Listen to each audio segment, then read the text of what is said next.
Boy, welcome, friends from Five Reasons. We are here for the first game of the playoffs of the Marlins. The Marlins are facing the Chicago Cubs for the first time in the playoff environment in 17 years. So, thank you very much for joining us today. We want to start this broadcast with a little motivational video that the Marlins put up today in their social media accounts. We're going to go ahead and play it for you guys, and then we're going to deep dive deep into our today's matchup between the Miami Marlins and the Chicago Cubs.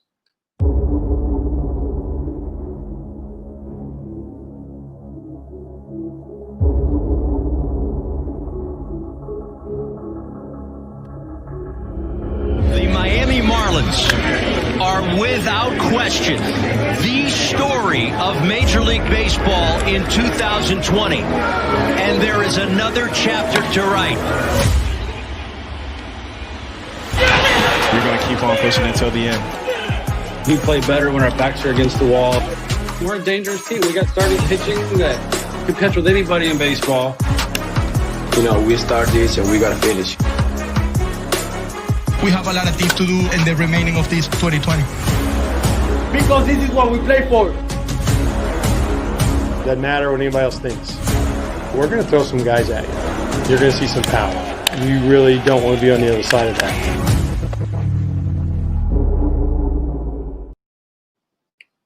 All right, so that was a video from the Marlins earlier today on their websites and social media accounts.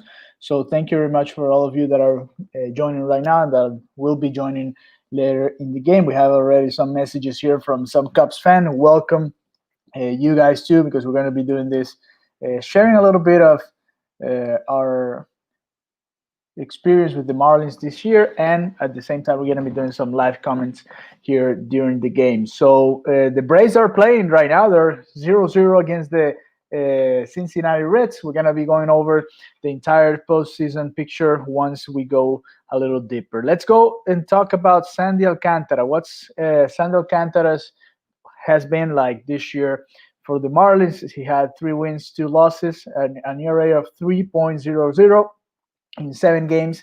He started for the Marlins. He pitched for 42 innings. We have to remember he was one of the pitchers affected by COVID-19 early in the season. He got to start the first game against the Phillies, the opening day against the Phillies, and then it was a little bit of a hiatus there for Sandy Alcantara. We have to go back and review all of this with a different eye, right? Like with a different optics of what went on there for him this season, because it was definitely very, very hard for him.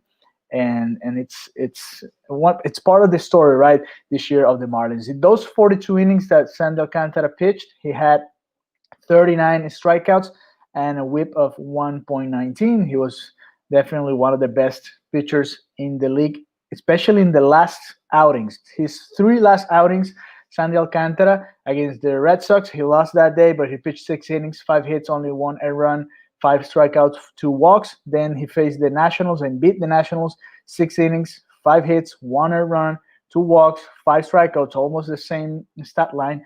And then he finished the season off in that opening series game against the Yankees, a very clutch performance, 7 innings and 1/3, 6 hits, 2 earned runs, 2 walks, and 9 strikeouts.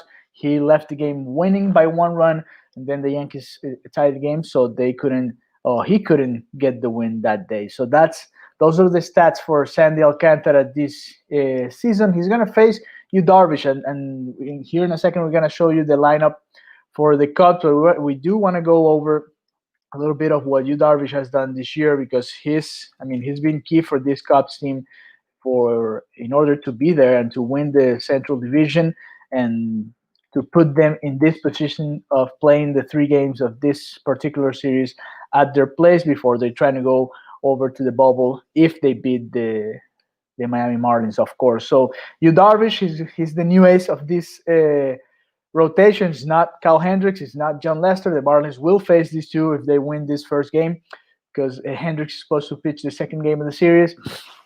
Lester is supposed to pitch the third game of the series, but Yu Darvish is the one that they have to face and beat tonight. Let's go over his 2020 stats, and also we can take a look at his postseason starts, because of course Sandy Alcantara is a rookie in this type of scenario. He hasn't been here before, but Yu Darvish has a lot of experience in this type of atmosphere. Well, it's not a huge atmosphere there at Wrigley, but you get what I'm saying. This season, 2020, he had 8 wins and 3 losses. He had 12 starts, an ERA of 2.01. Very good ERA for Yu Darvish, the 34-year-old Japanese. And here in 76 innings, he struck out 93 batters. So that's one of the things that the Marlins had to try to avoid today as they faced this pitcher, Yu Darvish. It's going to be very difficult for them to put the ball in play, and the Marlins have to go and do that and continue to do that as they did during the entire season. So that's part of the key of today's game for the Marlins. Put the ball in play, try to put some pressure on Yu Darvish and everything that's going on. We got some messages from Nick Valdez, Juntos Miami. Thank you, Nick. Yes, we're here all juntos, todos juntos here in the playoffs, and it's going to be a fun party. Today's been a crazy day, right? We have so many games going on at the same time that it's unbelievable, and I think that you guys are enjoying. As baseball fans, you should be enjoying what's going on. The Astros are tying 0-0 with the Twins in 4 innings, or well, 3 innings and a half, and the Reds and Braves are 0-0 also. But in the 7th inning, the Reds have a couple of runners on, and Max Fried, it's still on the mound. Vamos Cubs, says our friends from the Monsters. Yes. So going back to Yu Darvish, he has in the postseason, yes, he hasn't been the same guy, right? He has 6 starts, 2 wins, 4 losses, 5.81. It's his ERA. He hasn't been that great this year throughout his career in the postseason. In 26 innings and 26.1 innings, he has 25 strikeouts. His strikeout ratio is still good in the postseason, but he does allow more people on base and more runs to come in during the postseason. So those are some of the stats for today. And before we introduce today's lineups, we want to welcome our friend Christian Chase, who's ready for the game. Christian, welcome to the 5 Reasons. I don't know, live commentary. Can we call it live commentary? Whatever. Welcome here, and we are excited, right? The Marlins are back in the playoffs. It's super fun time to be a Marlins fan. 17 years in the making. This is my first experience watching a Marlins playoff team. I was 2 at the time of the 03 World Series, and now I'm 19, and I finally get to, watch it and actually know what's going on, be conscious for it. So I think that's really cool to kind of, get that experience once again. I have a feeling that this isn't going to be a one and done for the Marlins, not just in this playoffs, but for, future years. I think we're going to see this team in the playoffs a lot more, which is exciting. Yeah, hopefully that's the case. Chase, we have the lineups for today's matchup, and let's go first with the Cubs, and then we can discuss the Marlins lineup, because there are some, I don't want to say surprises, but there are some things interesting there that we can talk about a little bit. So for the Cubs today, let's take this out of here so we can see the entire lineup. It's Ian Happ, Rizzo, Bryan, Schwarber, Contreras, Hayward, Baez, Caratini, Kipnis, and Hendricks. That's going to be the lineup. Now we have a DH, so Kendricks is not hitting today. He's just a starting pitcher. And for the Marlins, we have Corey Dickerson, Starling Marte. Well, Corey Dickerson, let me put this here so you guys can see the positions. Corey Dickerson, it's in left field. Starling Marte is center field. Jesus Aguilar is going to be the DH. Brian Anderson in third base. Garrett Cooper, first base. Matt Joyce, right field. John Bird is going to be on second. Miguel Rojas in shortstop. And Chad Wallach, it's going to be the catcher for today's matchup. That's a very different lineup than the one that started the season. Christian, how do you feel about this? I mean, this lineup is, for us, I think, the best lineup we can put out there. I think there was the debate we had yesterday about Alfaro and Wallach. And, putting Wallach in the 9 hole isn't even, it doesn't hurt as much. I mean, Alfaro would be hitting 9th as well. Again, like the statistics between them are so similar that it's hard to choose Alfaro. He has the potential, he has the tangible stuff, but I feel like Chad Wallach has the intangibles, and that's what we want in a playoff team. Obviously, Starling Marte batting second is great. I mean, definitely the best hitter on this team. Has been one of the best hitters in the league for years. Jesus Aguilar has been a really good surprise this year. I mean, he had that off year, but he really picked it up. He's definitely my favorite player on this team. I think when you go out there and see his energy every game, how he just chats with players, it looks like he's playing like a kid's game and just having fun. And normally the players that play like that do the best because they're just out there having fun. And that's great. I think that's really good for this lineup to have someone like that because we really haven't ever had a guy like that in recent memory that I can remember, where just every night he was out there having fun. Corey Dickerson leadoff has been good. Oh, past Jose Fernandez, I feel like is our past example of that, but not in the lineup. Jose obviously was our ace. Yeah, they tried something similar last year with Starling Castro and all the Latin guys, even Alfaro or Rojas but that team was more of a calm team, right? And this is more of a party bus team. They're all happy, energetic. Yeah. And even VR had something to do with this because he also brought some spark to this team, and we have to be talking about this too because VR also was important at that moment. The few games that he played for the Marlins, he played an important role there for the team. But this is definitely a different team, and that atmosphere and that winning culture. And we're gonna start saying culture until the Miami Heat it's over tonight. And but it's what it is. Once you start winning a lot of games and you believe it, and look at where they are right now. They're about to start the playoffs. No, yeah, it's really amazing to see the culture is there, which for a team that didn't have any culture a year and a half ago, to see that really quick growth is really promising for any team. I think it's just going to grow exponentially from here. Just getting this playoff berth, even if we don't win this series, just the experience to say these guys have been in a playoff setting will be super important when we age, when we get older, get bigger, pick up more pieces. Going into next season, going into the season after that, just to have that experience. I think having playoff experience is a huge factor in whether certain teams make it. I mean, we saw that with the Nationals last year, right? I don't think that Nationals team was better than the Nationals team 2-3 years before when they had Harper. I mean, that Nationals team was objectively, worse. I mean, they in all stats, they dropped from first in the league to like seventh, but they had that playoff experience, and with the culture, it changed and they won a World Series. And I think that's why this playoffs is important for the Marlins to just get that experience. They're there. And every series that we win here, obviously with the goal of winning a championship, but every series that we do win gives more experience for the team down the road, which is why this team we will be seeing them in the playoffs a lot more than expected, a lot sooner. Yeah, hopefully that's the case, and they can build a team that can be constantly in the playoffs, right? Like something like the Cardinals. They're always there, close to fighting the playoffs. They always find a way to make it somehow. They did it this year as well, and I think that's something that the Miami Marlins can build up on. And the game's is about to start, right? Let's go back and check it out here real quick. The game has started already. We were talking here and we got distracted. So Chase, you can talk over me and take the lead here because I'm gonna be a little bit late with where I'm watching the game right now. So I only have MLB TV. If I'm gonna be completely honest with you, I'm looking for the place that I can watch it right now. Okay. It's perfect. Not. I mean, I have the ability to. Here, let me put on my VPN so I can not get blacked out. Maybe that'll work. Let me see if that works here because I have the same issue. Let me go back to MLB.com and we can see if we can watch it there. But I know it's in local 10 for you guys that are here in Miami. I think you can watch it there in Fox, but we'll figure it out real fast.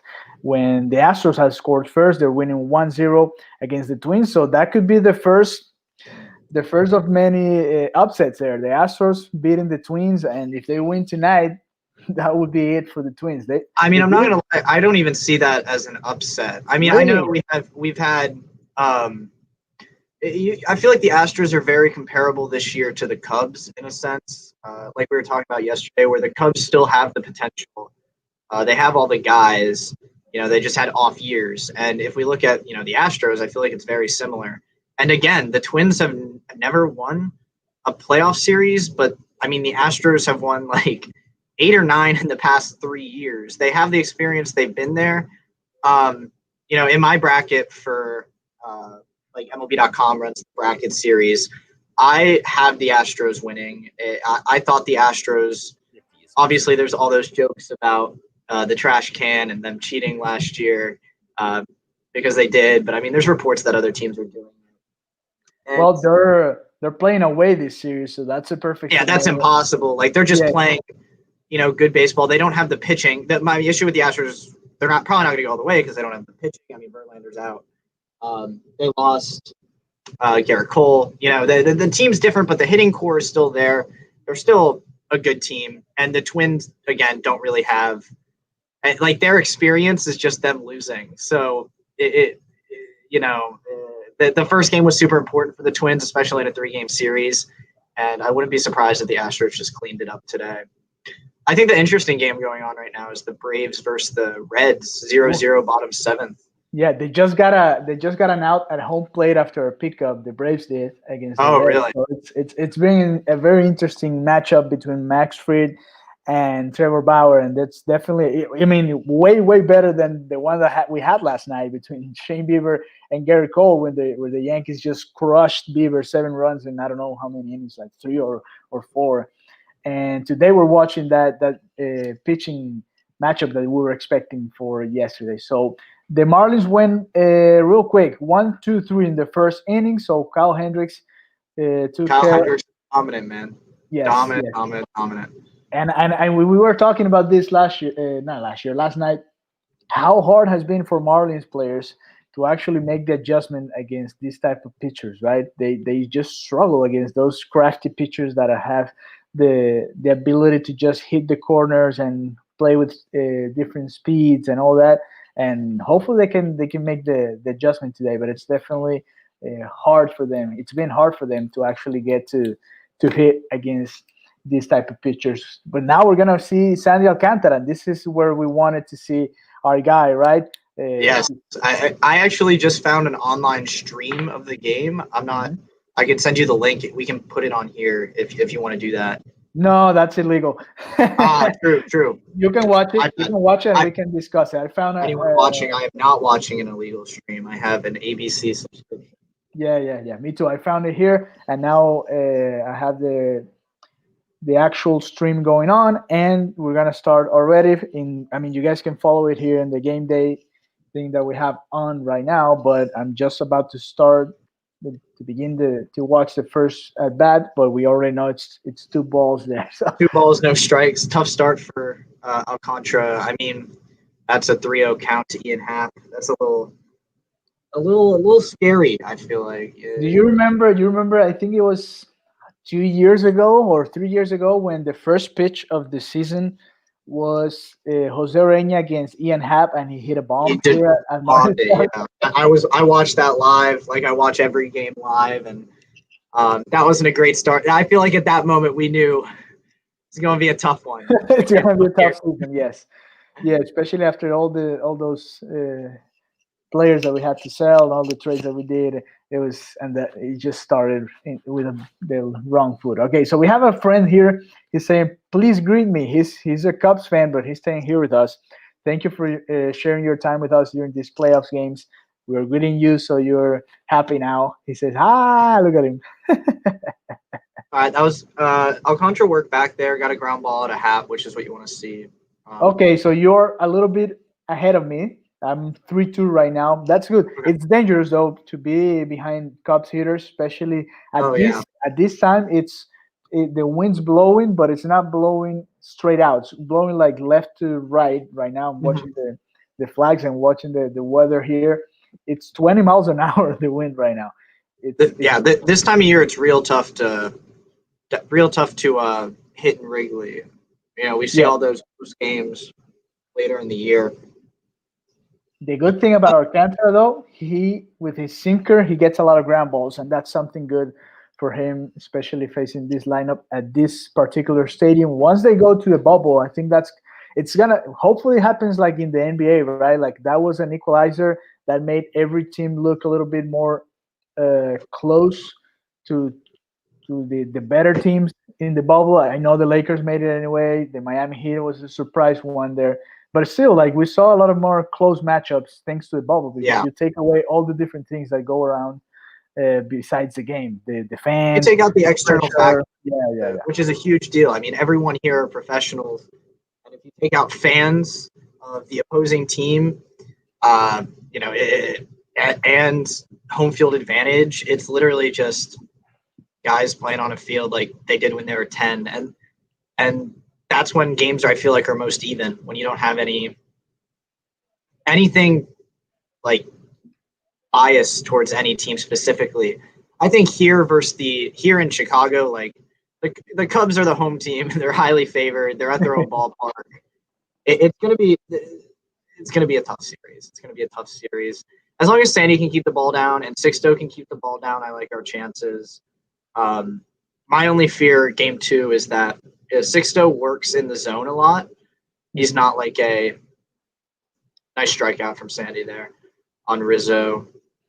He works in the zone, which means, you know, if he misses, he doesn't walk anyone. He just allows hits. We saw that in his national start that kind of went poorly. You know, that's a little scary. But. Yeah, because he went like I was talking about the Sandy Alcantara stats because you got here, and the last 3 outings by Sandy were just great, and that's the total opposite thing for Sixto Sanchez. We're gonna review it tomorrow before the game as well, but that's been and we'll see if he's making the adjustment now, and we'll see if it's Wallach again, or if it's Alfaro. That's definitely key in this series. If these two are with their A game, they're gonna be there, man. It's gonna be a very tough series for the Cubs. That's true. I think that they can do very well in this series, and I think they can lead us to a series win. But just like looking at these two guys' talent and just thinking about them in 3-4 years, it's gonna be a very, very lethal 1-2 punch. I mean, I can't guarantee that it'll be like on the likes of Verlander and Cole were last year, but they have the talent to get there, and they seem to both have work ethics that will allow them to get there, which is really good to see. And I think that's just a part of the culture in Miami now. Hopefully that's it. So the guys can stay healthy and be part of this in the long run, because that's what they're building here, a team that can compete. And that's a word that Derek Jeter said so many times in the last couple of years, right? We're building a team that is going to compete, and the first 2 years were rough, man. We were obviously not happy with the way that things were going, but what a play by Birdie! Birdie just made like a diving play, really solid. I mean, the wind took the ball in like 18 directions, and he still made the play. Good. So we're seeing the wind playing a little bit with the players. I'm gonna watch it right now because, like I told you, my app is a little behind. Okay, here's the fly ball, and I'm gonna get excited the same way. Don't worry. Okay, so Marte was coming all the way, and I mean that ball, Joyce should have been closer to this ball because I don't know what the outfield was doing there. Maybe they lost it off the bat. Yes, maybe. Yeah, that could have been because Marte was coming. He was hauling all the way in, and he wasn't gonna get there. And then Joyce showed up at the last time. So it's a 1 inning already. It's a 1, 2, 3 for each one of the guys. We have some messages here. Go Marlins. PP, the monster saying bye, my friend. Thanks for coming. And let's review what happened in the first inning for the Marlins. So Corey Dickerson had a line out to left fielder Kyle Schwarber.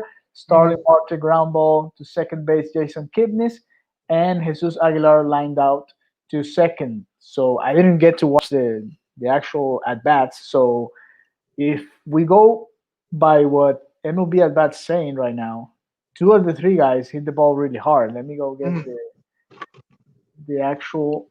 That's good to see. That means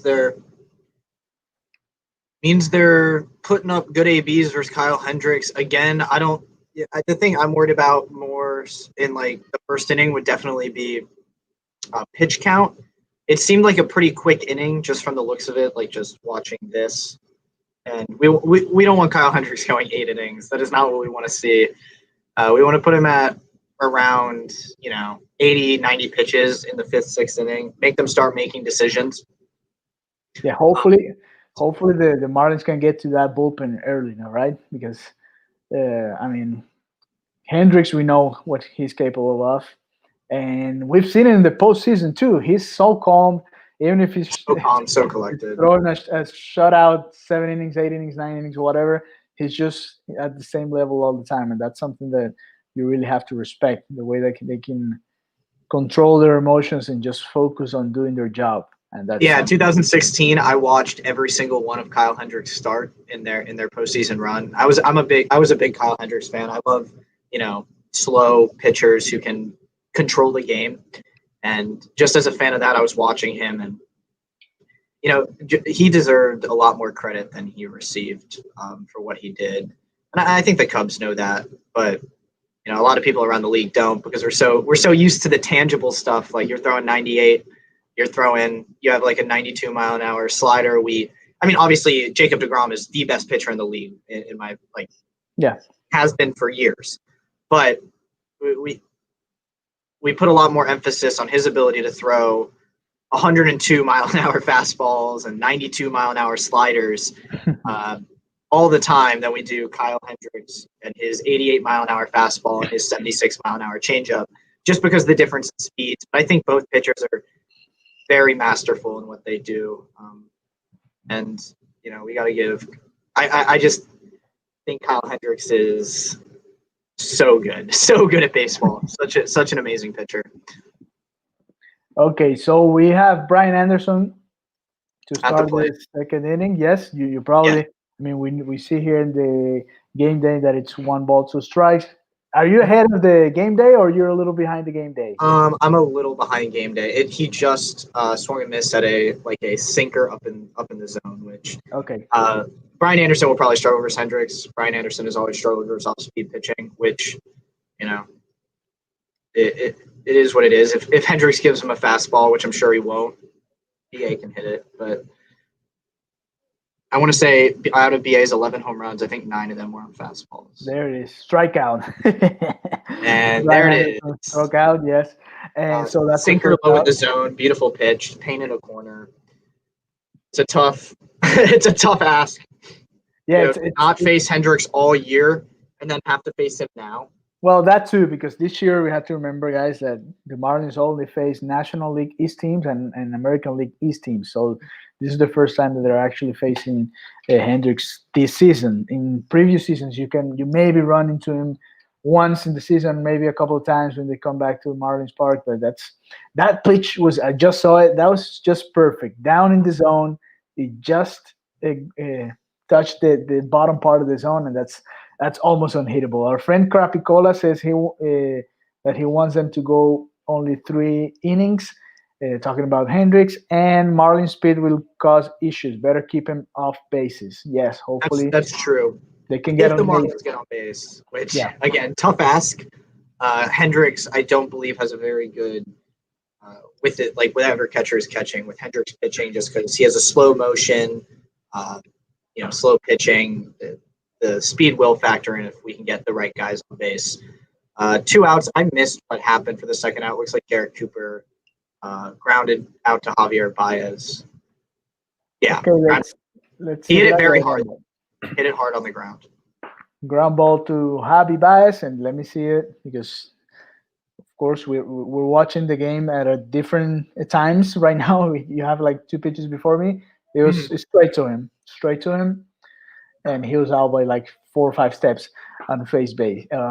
So okay, it's going fast. It's going real quick, and we'll see. This seems, hopefully it is like the Trevor Bauer Max Fried matchup over there in Atlanta. Let me check how. I would not be opposed to that. I'll tell you that. That matchup has to be so fun to see right now. It really does. Trevor Bauer is the face of baseball right now. Right, he's doing everything to become the I mean, he's not going to be the face of MLB because we know it's Trout, and that's not going to Yeah. change. But still, he has like his own group, right? Like he's that group, and that group just loves Trevor Bauer on and off the pitch, and that's hard to build nowadays, and especially for baseball players who are just struggling to actually become of like national stars, like NBA stars are. Right. I think what he's doing is super, super impactful. I mean, he calls it like Bauer bites, where he sits down with MLB players and gives like a face to them, because we don't really get that national recognition. Like even Mike Trout, we've barely heard him speak even, and he's probably one of the best players of all time. And when it comes to like the NBA, LeBron is a huge name. KD is a huge name. Guys like Damian Lillard, we hear from them, we know about them, we're invested in them. When it comes to baseball, there's just not that same recognition, and Bauer's done an amazing job with all that he does to show that baseball is fun. I mean, every night he goes out there and he has different cleats that make fun of the Astros. Like my phone case is literally making fun of the Astros when Joe Kelly threw this season at, I think it was Correa. Like I have a phone case of it. He literally wore cleats of Joe Kelly throwing at Correa. He wears cleats of trash cans. He's just doing a great job to show that there's more to baseball than just like what we expect. And for anyone watching, if you just go to Trevor Bauer's Instagram, which is like at Bauer Outage, he posts all his videos there, all kinds of amazing content just with baseball. He talks with brand names. He eats dinner. He has a podcast. The guy is all over the place, and he's one of the best pitchers in the league. So it's a really good watch. That's right. So this at bat has been a little bit more interesting, right? With Joyce fouling off, doing a great job of staying alive and keep battling. So Hendricks is over 20. It's over 25 pitches already, because if the other 5 at bats were really quick, so that works. Even if it doesn't make it on base, that's making the opposition work a little bit more and work a little bit harder to get those outs. And in the long run, that means 1 or 2 batters less.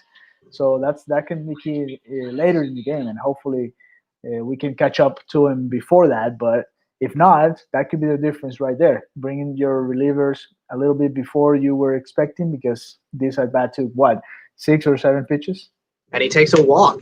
There it is. That's a very, very veteran AB from Matt Joyce there. To go against a guy who doesn't walk guys, foul pitches off, make him throw like 9 pitches.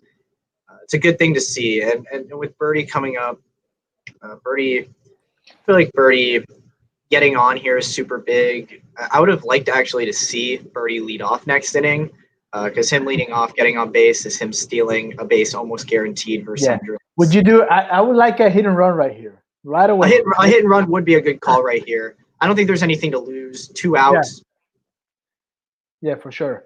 And by the way, on the other game, Trevor Bauer is pitching in the 8th inning. He has 96 pitches. It's still 0-0, and it's in the bottom of the 8th. And he just got Nick Markakis to ground out to second base. So that's very impressive from Trevor Bauer, doing what an ace is supposed to do in these type of situations. He's on his way to the Cy Young too. He's playing. I mean, he had a great season in those couple of months that we had, and he just established a record for the Reds, 11 strikeouts in the postseason for a starter. So that's impressive for Trevor Bauer over there, and he's outlasting Fried, because Fried didn't go out for the 8th inning. It was Martin relieving for Atlanta. So if he gets to finish this 8th inning, that will be an awesome job for him. Here's Bauer's stat line right now: 7 1/3, 2 hits, no walks, and 11 strikeouts. This guy is so good, and I mean that stat line is crazy. I mean, we praised Garrett Cole last night. Yes, he had 13 strikeouts and no walks, but he allowed 2 runs. Yeah. And Trevor Bauer is just doing the same exact thing.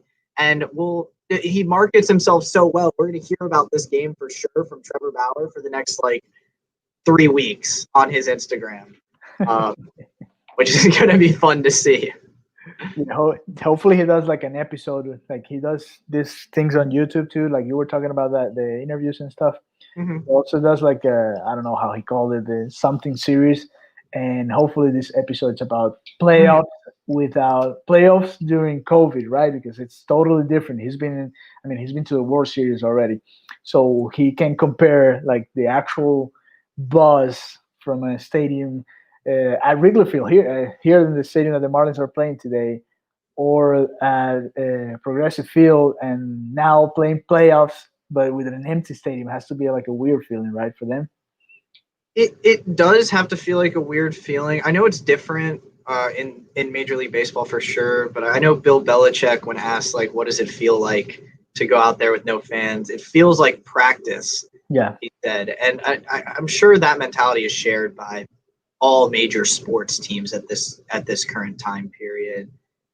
It must be tough to go out there and say, oh, this is a playoff game. We have no fans. It feels like practice, but it's actually the most important game we've played all season. Yes. It must be hard to get to that mentality. Granted, they had 60 games to kind of do that, to kind of get ready for something like this. But I don't think anything prepares you to play a postseason game in front of no fans. So Birdie, I think he got hit. I don't know if that's the right call, or he just had that pitch looks really close to him, but we'll see. Trevor Bauer just struck out Adam Duvall, and that's everything for him. It's 12 strikeouts, 103 pitches. Everybody in the infield is congratulating him, giving him a high five. So it's going to be a no decision for him. And he did this thing that the Braves do all the time. Of course, there's nobody there. So Tom Brady pops out to Jason Kipnis at second to end the inning. But between Birdie and Joyce, I think they saw 15 total pitches. That's huge. Putting Hendricks at 33 through 2 innings. You keep that up. Hopefully, next inning we'll have. Who do we have coming up next inning? Let me check real quick. We have. Let me go to the box. Should be the top. It should be 7. No, it should be 8-9-1. 8-9-1. Yes, it's Rojas, Wallach, and Dickerson. They're going to be all right. So here's what's going to happen. Calling it right now. There you go. Rojas singles and gets on. Rojas steals second. Chad Wallach bunts him to third. Corey Dickerson grounds him in. We take a 1-0 lead, and Sandy throws a shutout, and we win 1-0. Well, that'll be great. So complete game for Sandy, right? Or you're gonna bring Kinsler for the 9th? Complete game. We're gonna go all in right now. We're gonna say, and you're gonna save the bullpen for tomorrow, because the Marlins do play tomorrow. So you can't go too crazy with the pitchers either. Yeah, hopefully. I mean, realistically, we want Sandy to go 7. Yeah. Only force Yimmy and Kinsler to get an inning, and I think they could definitely work tomorrow for an inning if they had to. If they worked today, especially to close out a series, I don't think anyone would be, against that, which is probably the goal for today. Right. All right, so you guys welcome. There's more people coming in. This is our live coverage of the Miami Marlins Chicago Cubs first game of the Wild Card Series. Welcome to the 5 Reasons YouTube channel. We're going to be doing this or something similar to this during the whole playoffs. Hopefully it's a long run for the Marlins. We've been doing this for the Heat too.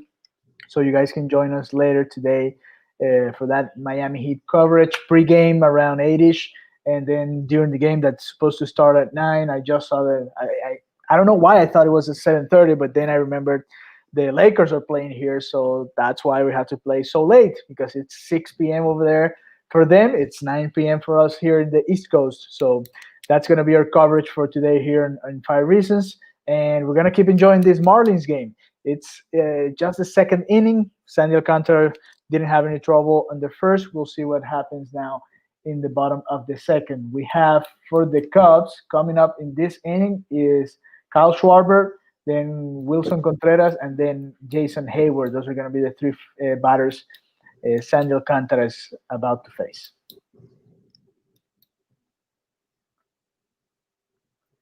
on NBC. Well, you're watching ABC, right? Because they're doing a like a like a review of the World Series. I am on ESPN. It looks like, Okay. and it is pouring down rain right now In Chicago? in Chicago. Yeah, it is pouring. Oh, those are bad news. Those are bad news because if not just because we want to watch a game, but because if it takes too long, we might lose Sandy for today. But we'll see. We'll see what happens. Yeah, In Sandy Chicago. starts early with a 2-0 count to Schwarber. There's no one in this Cubs lineup that hasn't like had immense success at one point or another in their career. Yeah. It's kind of crazy. I mean, Ian Happ has been their best hitter this year, but I would argue he's had the least success overall, right? I mean, Anthony Rizzo, Chris Bryant. But he came after they won the World Series, so he never got that. No, I'm just saying individual success. I'm not saying on the team when it comes to like World Series stuff. I'm just saying hitting wise, statistically, like average and stuff, or like putting up close to MVP years. Hayward had a year. Bryant too. Consistent. Sandy walked Schwarber on 4 pitches to start the inning. And the wind right now, it's just crazy, going left to right. We see the flags just moving all over the place. And in the other game, Raisel Iglesias just struck out Ronald Acuna. So it's 8 innings, and it's 0-0 over there in Truist Park in Atlanta. Here in Wrigley Field, second inning, bottom of the second. It's never good when a pitcher starts an inning with a walk, right? They almost 100% of the times they end up scoring. Hopefully that's not the case. Hopefully Wilson grounds here into a double play and that's it. But it's not a good time. It's just not a good time to. And it looks like Wilson Contreras pulls up or scores up for a bunt and then pulls it back. I like that the Cubs are thinking small ball. You know, that's what you want to do here. If you're a team, that's one thing the Marlins have struggled with all year, playing small ball. Do you think that was on purpose? Like he's actually thinking about bunting, or it's just because he just threw 4 balls for sure? I think what I think that was probably a call where, you know, you can go ahead and bunt if the pitch is correct, and we're only going to do this on the first pitch. And if it's right, move him over. If the pitch isn't right and you can't bunt it, just pull back. And that's what he did there. Sandy's sinker kind of started at the top of the zone, so it looked like a ball, and then it dropped in. And it would have been a pop-up had Contreras bunted it. So that was a good take. Ooh. Yeah, definitely. So I'm going to go ahead and keep monitoring because I feel like Sandy has thrown so many sinkers so far. Let me check real fast here. Home pitchers. No, away pitchers. I'm sorry. Away pitchers. I'm used to do this when I'm at Marlins Park. So it's been, well, according to this, it's just 4 sinkers, but I disagree with with Baseball Savant right now because it says 16 4-seam fastballs, but I haven't seen any pitches that don't move. Sandy's pitch just has natural movement. Maybe they're just assuming. I mean, he's a sinker ball pitcher. Contreras lines out to Marte in center for the first out there. It's a big out, especially with Jason Hayward coming up. If he had 2 on, no out with a lefty up, it's a little scary. Yeah, and this is interesting because that ball, the wind's blowing that way, right, to the right field. So they're all playing that way right now. And it's interesting because with Hayward, that's a guy that pulls the ball so much, and we'll see what they do. What type of defensive shift they put on. Looks like they have a shift on. You're right. No one in the third base area for the Marlins at all. Just gonna try to get him to pull it, ground into a double play. It looks like Hayward is a big swing and miss guy, and Sandy's pitches have natural movement, so it's gonna be hard for him to distinguish when the slider and when the sinker's coming. Right. Okay. So we'll see that what shift. That shift is a shift. is this shift. It is. They're giving no respect to Hayward's ability to go oppo taco. Right. And he was so good when he got to the majors with the Braves to hit the ball just all over the place, but then he's been struggling his last years in Chicago. So in the ninth inning in Troyes Park, Joey Votto grounds out to first base. It's 0-0. Mike Melanson is on the mound for the Braves, and he's facing Eugenio Suarez right now. Wow. I mean, Eugenio Suarez has that power. Hayward strikes out, by the way. We're talking about it. We said it here. Eugenio he hit one to the track today. He was close. He was a hanger by Fried, but he just missed and he hit one to the track. But this is swinging. Yeah, this is the type of game when one pitch can define the series, right? Because whoever wins this matchup is going to be, especially the Reds. The Reds can win this game, beat their best pitcher, and the Braves don't have a lot of pitching, especially. No, they don't. Which is definitely something to look out for. I mean, they have Max Fried, but the Reds have, arguably one of the best set of three starters in the league. And I assume who do you? Luis Castillo probably tomorrow for the Reds is my guess for. Let me check real fast. I think they're probably going with Gray because of experience, but they might. They definitely go with Gray.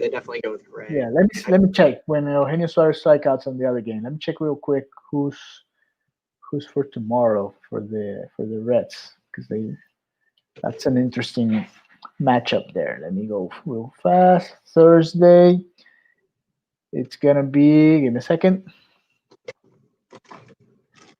So many tabs open. It's really slow. Okay, They're playing at noon again, so it's an early game. They got the early start in a couple of games. Luis Castillo is going to start against Ian Anderson. We just saw Anderson in that series that the Marlins lost against the Braves. He's not great, but he's one of his best pitchers right now. That tells you everything. Yeah. So it's Luis Castillo against Ian Anderson. On paper, Castillo has the advantage there. So very important game for the Reds today if they can beat the Braves. It's a huge game. And then they have Sonny Gray, game 3 if needed. That is dangerous. That's why I think the Reds have a shot to go a lot farther than people think they can. I mean, it's almost the same case scenario for the Marlins. Like, we have 3 amazing starting pitchers, but the Reds' 3 starting pitchers at one point or another this year were all Cy Young candidates. All 3 of them. They're dominant, and so people are expecting Cubs Braves, but you might get Marlins Reds, which would be something. If someone told anyone that the top 4 teams in the NL would be 2 of them would be the Marlins and the Reds at the start of this year, whew, I don't think anyone would have guessed that. Yeah. Javi Baez, I don't know if we said it, he's singled to left. So first and second, 2 down right now as Caratini comes to the plate.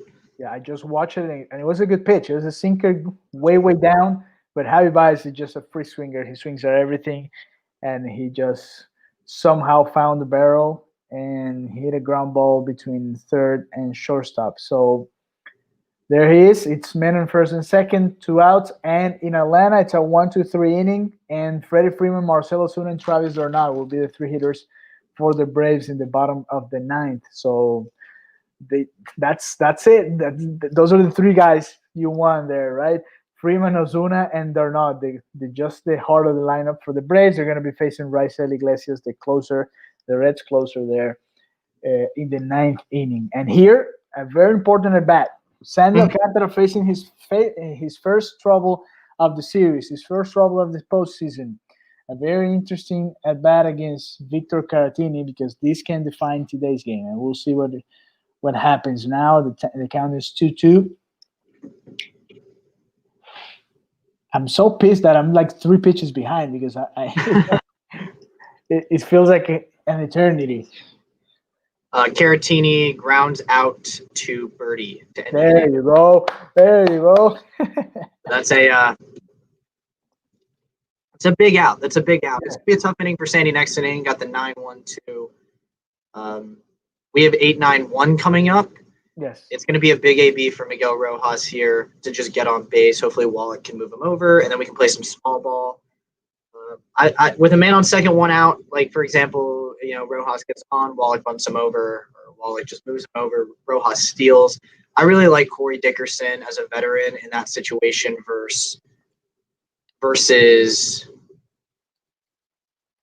Hendricks. I think Corey Dickerson can really put up a good AB and single home run need be.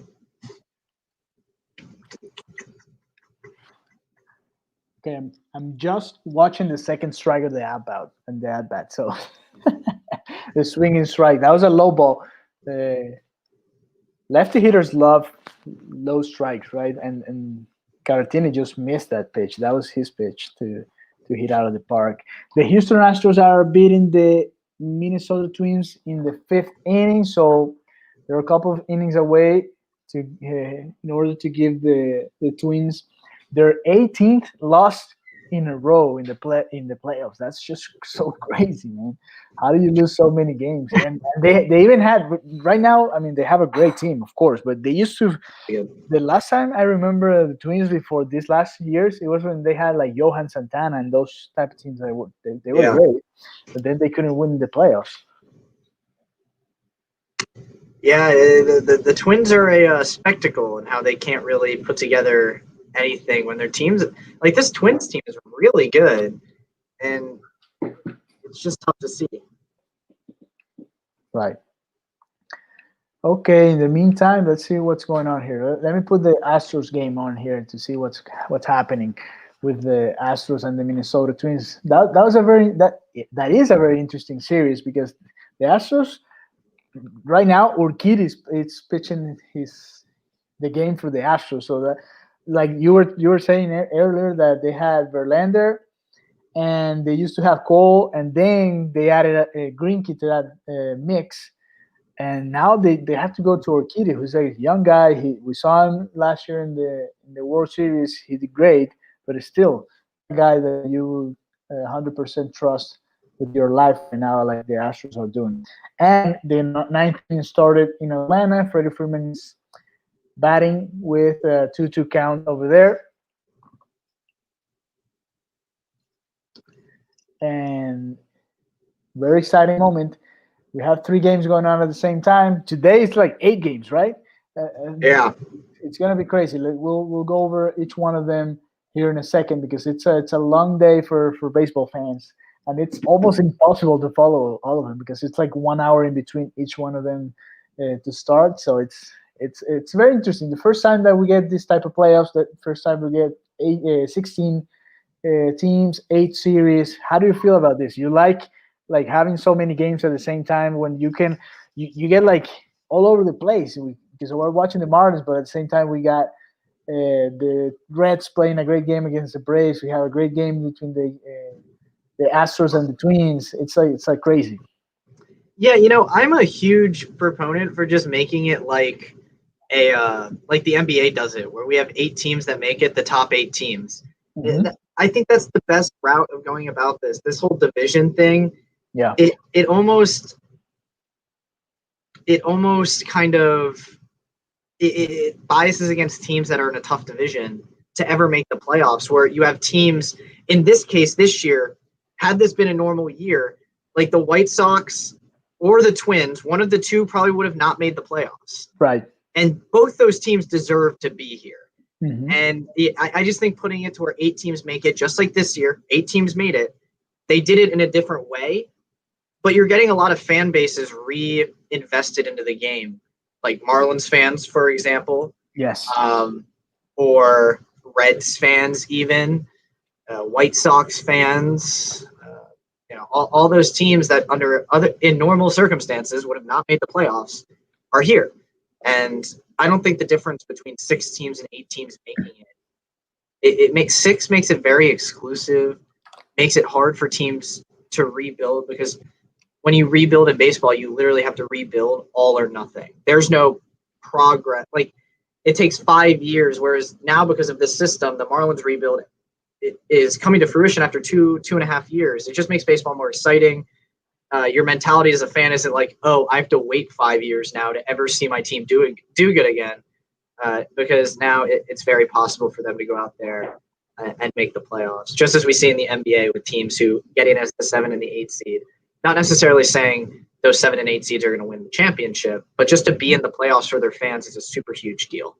Yeah, that's interesting because in the NBA the divisions don't matter anymore, right? Right, You just not at go all. by the record, and that's made it more interesting because you do get the 8 best teams in each league, and that's it.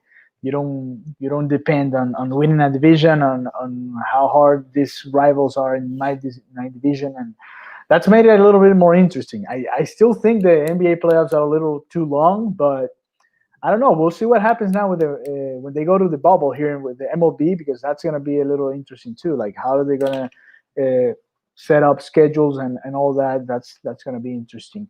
The thing about it yes. being too long, though, is that if we did the normal, how it's normally done, it's the same length, I believe, that it would be, because when we have 6 teams making it in the MLB, there's still a set of there's the wild card. Yeah, Like, the game, games yes. happening. The initial wild card, yeah. There's the wild card games happening, and that's what this is really. And then you get down to 4. We just have more games at this point, which makes it even better because no one's complaining about more baseball. I feel like the same time period, just you get more baseball. Yeah, what I would do, and I don't know if they're going to do it, it's just bring the season a little bit, play less games, like, because they're playing 162 and then they're going to play them all these games after. I don't think they're going to get I mean, yeah, I think you can get a better performance by the players if you take out, I don't know, 15, 20 games out of the calendar and then put more playoff games. That'll be very interesting. Yeah. Make this first round a 5-game series. That'll be great for the sport, because I mean, I love this because I like this way more than just one game of the wild card, especially after a 162 season. 162 game season. It's just not fair, and baseball is not like that. It's not like in one game you can actually see who's better. So I don't know. It's a great debate, and it's very interesting, and this is going to go over the years, and we'll see what happens after this season, because they have to sit down again and retalk and get to a middle point there between the players and the association and the owners and all that. So surprise, Wallach struck out. That's it. It's not saying Jorge Alfaro would have done anything different than Kyle Hendricks, but the thing is, it's interesting because he struck out with the fastball right down the middle. That's what I happens. do not know how you're behind a Kyle Hendricks fastball. Yeah. That's how you know when you're expecting something totally different. Maybe a slider or something like at 80 miles an hour. Then he throws at 87, 88, whatever, and it looks like it's 100. In Atlanta, the Braves started with a walk. Freddie Freeman had a walk, and then Raisel Iglesias struck out the 2 next batters, and now he has a 1-ball-2-strike count against Ozzy Albies, so he's getting out of trouble there. We have to remind you guys that during the postseason, the rule for the extra innings is not in place, so we're not gonna watch somebody in second when I actually didn't know that. So that's very good. That's very good. Yeah, we're going back to normal baseball baseball. In the extra innings. So we'll see if they get Albie out. We'll get the first extra innings of this postseason, and you'll get to talk a little bit about that. So walk for who's hitting? Corey Dickerson walked. Starling Marte at the plate. Good AB from Corey Dickerson there. Took some very close pitches into the zone. And it looks like Starling Marte on the first pitch that he sees flies out the center. So that'll end the third. But Hendricks had 50 pitches, 49 to be exact, through 3 innings. So that's good. I mean, it's a good ratio to get him out of the game in 6 innings if he stays in the pace. And then we get to the bullpen and see some faster pitching, what we're used to. Yeah, you're like, bring me Chapman or something. Bring me anything other than Kyle Hendricks. I'm just such a Kyle Hendricks believer. Yeah. Iglesias just struck out Albies, so we're going to extra innings over there at Choice Park. It's 0-0. What a pitching performance by the 4 guys that have pitched today in that game. Yeah, I know. And here in Chicago, it's 2 innings and a half, and it's 0-0. Hopefully, Sandy can take this inning too, and it's been great because the Marlins hitters have been fighting, especially the last couple of bats. they've been more complicated for Hendricks, right? It's not like the first 2 or 3 of the game when it was really fast. Uh, Taking away the Starling Marte who went for the first pitch, the other guys, Joyce had a great at bat. Even Rojas hit the ball hard. Wallach struck out, but I think it was a 3-2 count, and then this walk by Dickerson. So they're seeing pitches. They're battling. They're trying.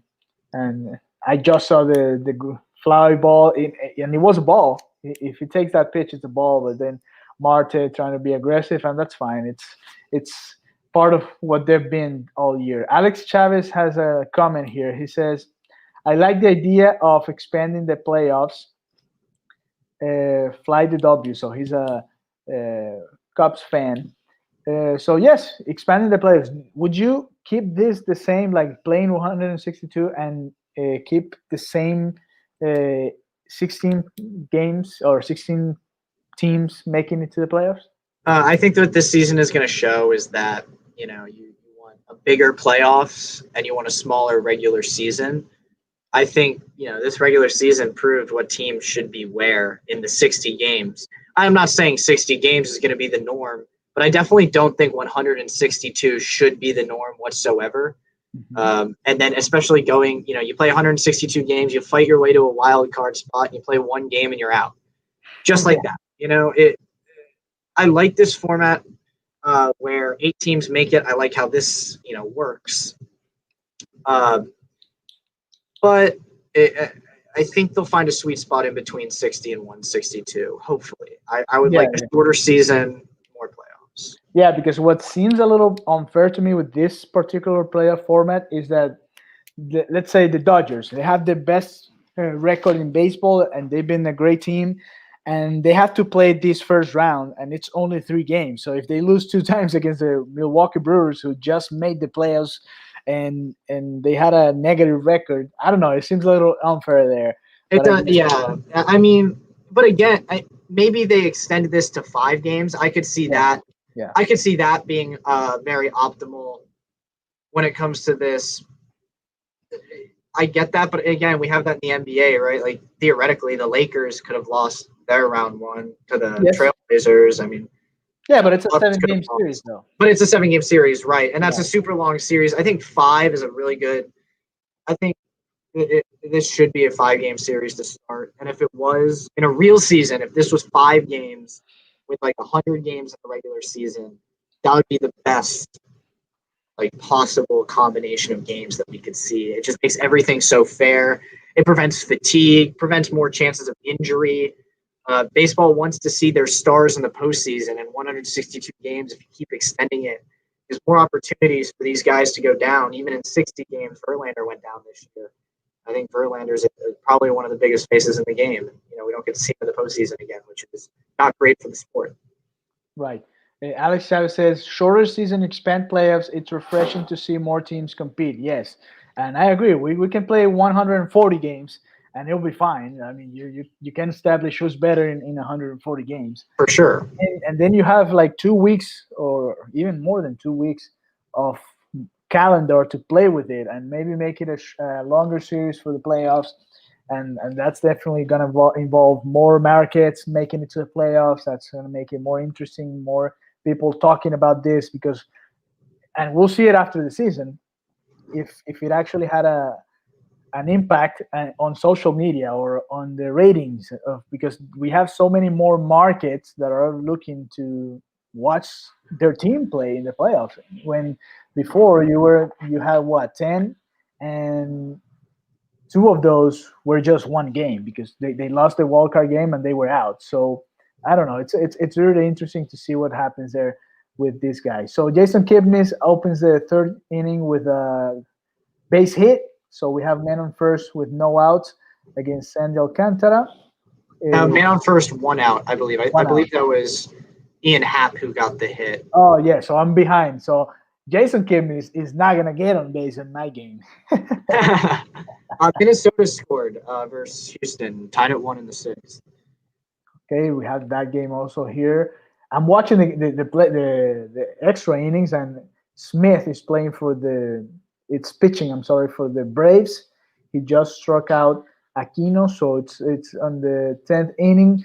Smith facing the Reds, and here we go with the bullpens. And this is why it's so important to have a lot of pitching in the playoffs and very good pitching, because once you go by the starters, once you see it to the bullpens, I think the Reds are in advantage right now against the Braves. Even though they're playing in an away scenario, they're the away team right now. They have the better relief pitching, so that's interesting. Rizzo flies out to center, so we got 2 down, 1 out in the bottom of the third.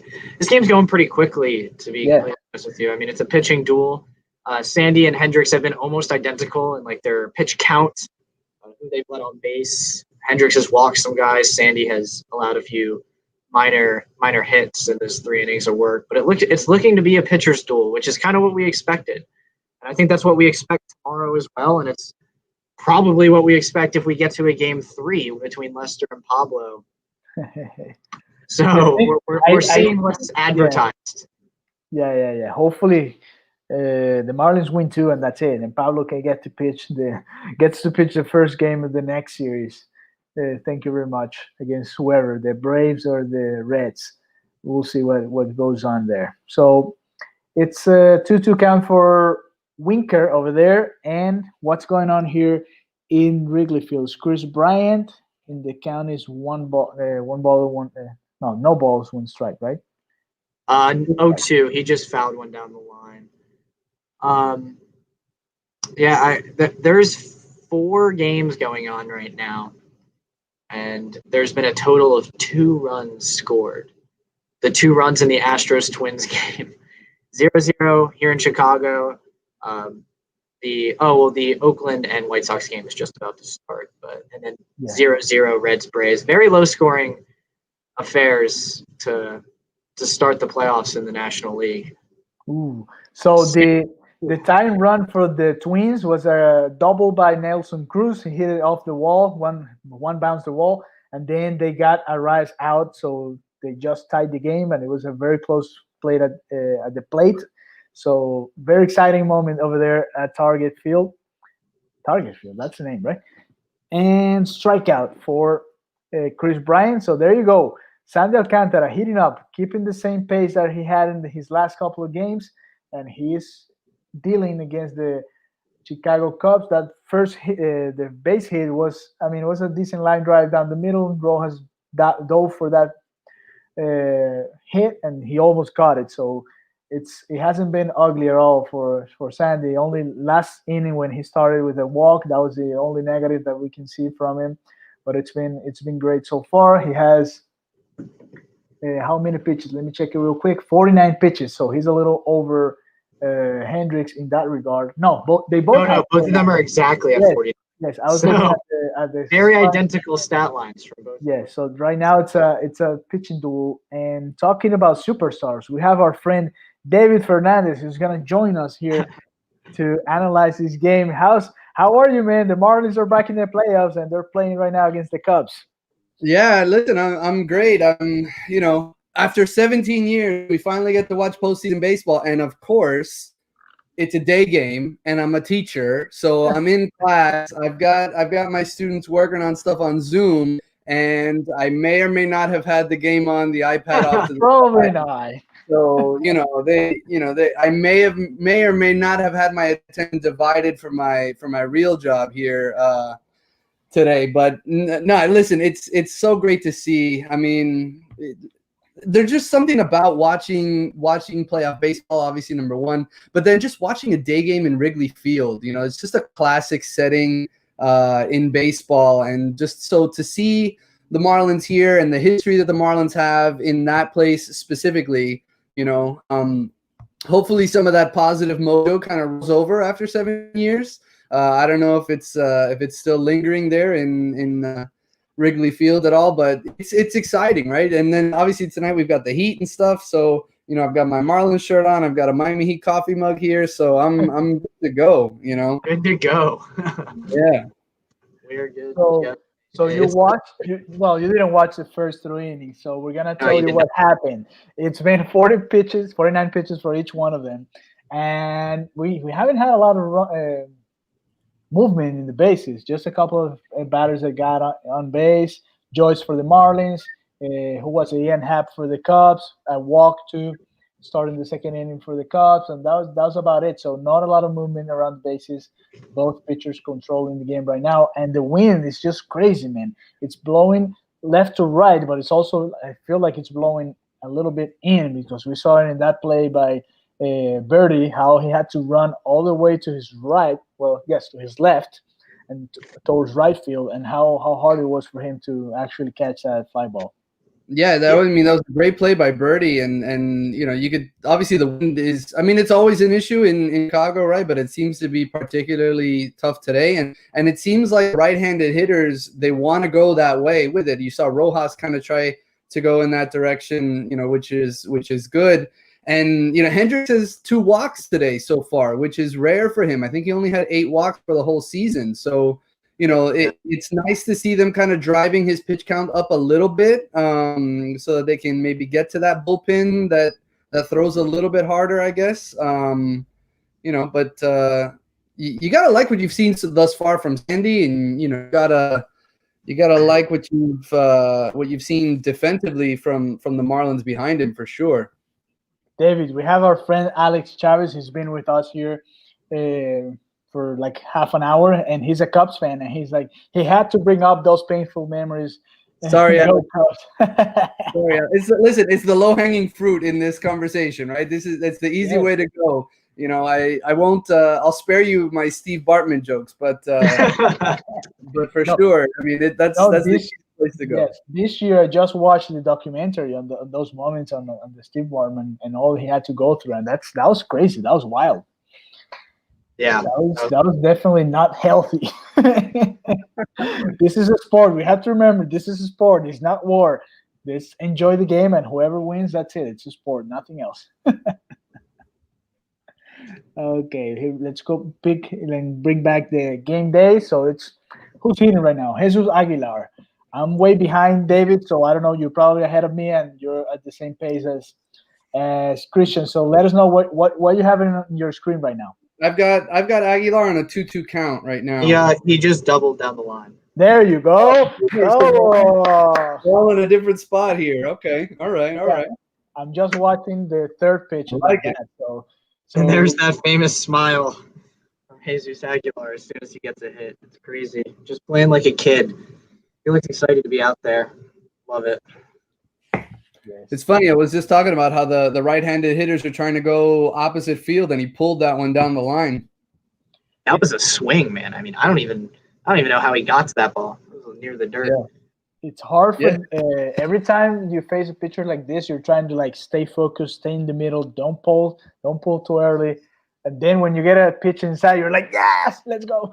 And that's probably what Aguilar was thinking. If I get anything inside, I'm swinging at it, and I'm not going to miss it. So Royal Courier says, gotta love those old memories from Marlins fans' perspective. Yes, those were great memories. Great moments. There's that 88-mile-an-hour fastball from Hendricks. Looking good. He's steaming it in there today.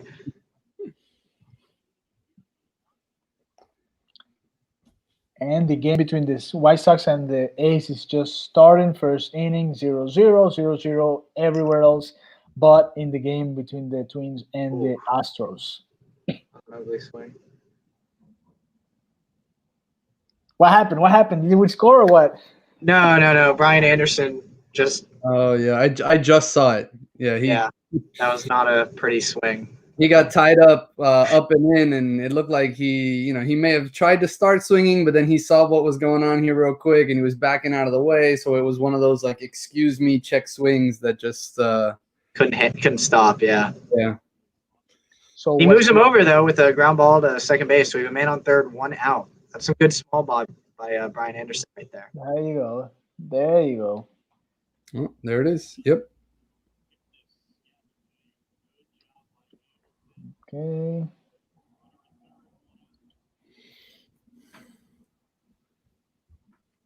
I mean, Anderson's been pretty good in his career against the Cubs. I mean, he's hitting for his career coming into this game. He was hitting 268 in 14 games, and he's got a hit in 12 of those 14 games. And he's actually been pretty good in Wrigley Field. He's 6 of 7, or he's had a hit in at least 6 of the 7 games that he's played in Wrigley. So he's been pretty good against the Cubs, and particularly in Chicago. He's going to be a key in this series for the Marlins. He has to be able to produce. What Garrett happened, Cooper Chase? third. We didn't score. That's not good small ball right there, boys. Gotta put that opposite field there. Drive him in. 2 outs, man on third. Yeah, Well, with a pitcher good like news. Good news, David. You'd let him know. We love to score runs with 2 outs, so here we are again. Yeah, man. They 46% of runs with 2 outs this inning, highest percentage in MLB. We are a 2-out team. That's right. I mean, they do come up clutch with those. I mean, you can see the graphic right there that if you're watching the ABC feed, the ESPN feed. Can I just say that it's awesome as an old school Marlins fan, right? I mean, I was in 7th grade when the inaugural year came around, right? Right. So to hear Boog Shambi calling a Marlins game it's really nice. And old school Marlins fans know what I'm talking about because he used to be the play-by-play guy on TV here years and years and years ago before he ended up on ESPN. So it's really nice to have Boog Shambi on the call just to hear him and the way he's a great storyteller and all that. So it's always. I didn't know that. I mean, obvusly I wasn't around back then, but that's cool. That is really cool. That's fine. I wasn't in Miami. Yeah, nope. Okay, what happened? Tell us. Ground out to Anthony Rizzo to end the inning. Still 0-0. Okay, so that was the first chance of the Marlins in these playoffs. So that's it. I mean, it's never. Nobody says it's gonna be easy. It's very exciting. It's a pitching duel, and this is what we signed up for, right? Hendricks against Sandy Alcantara. So this is exciting baseball right now. Too bad that Matt Joyce couldn't come through with that base hit, but we'll see. We'll get another chance probably later in the game, and hopefully they score. But now we have to go back and see if Sandy can keep up the same pace, keep up just going through Cubs hitters and giving the team a chance.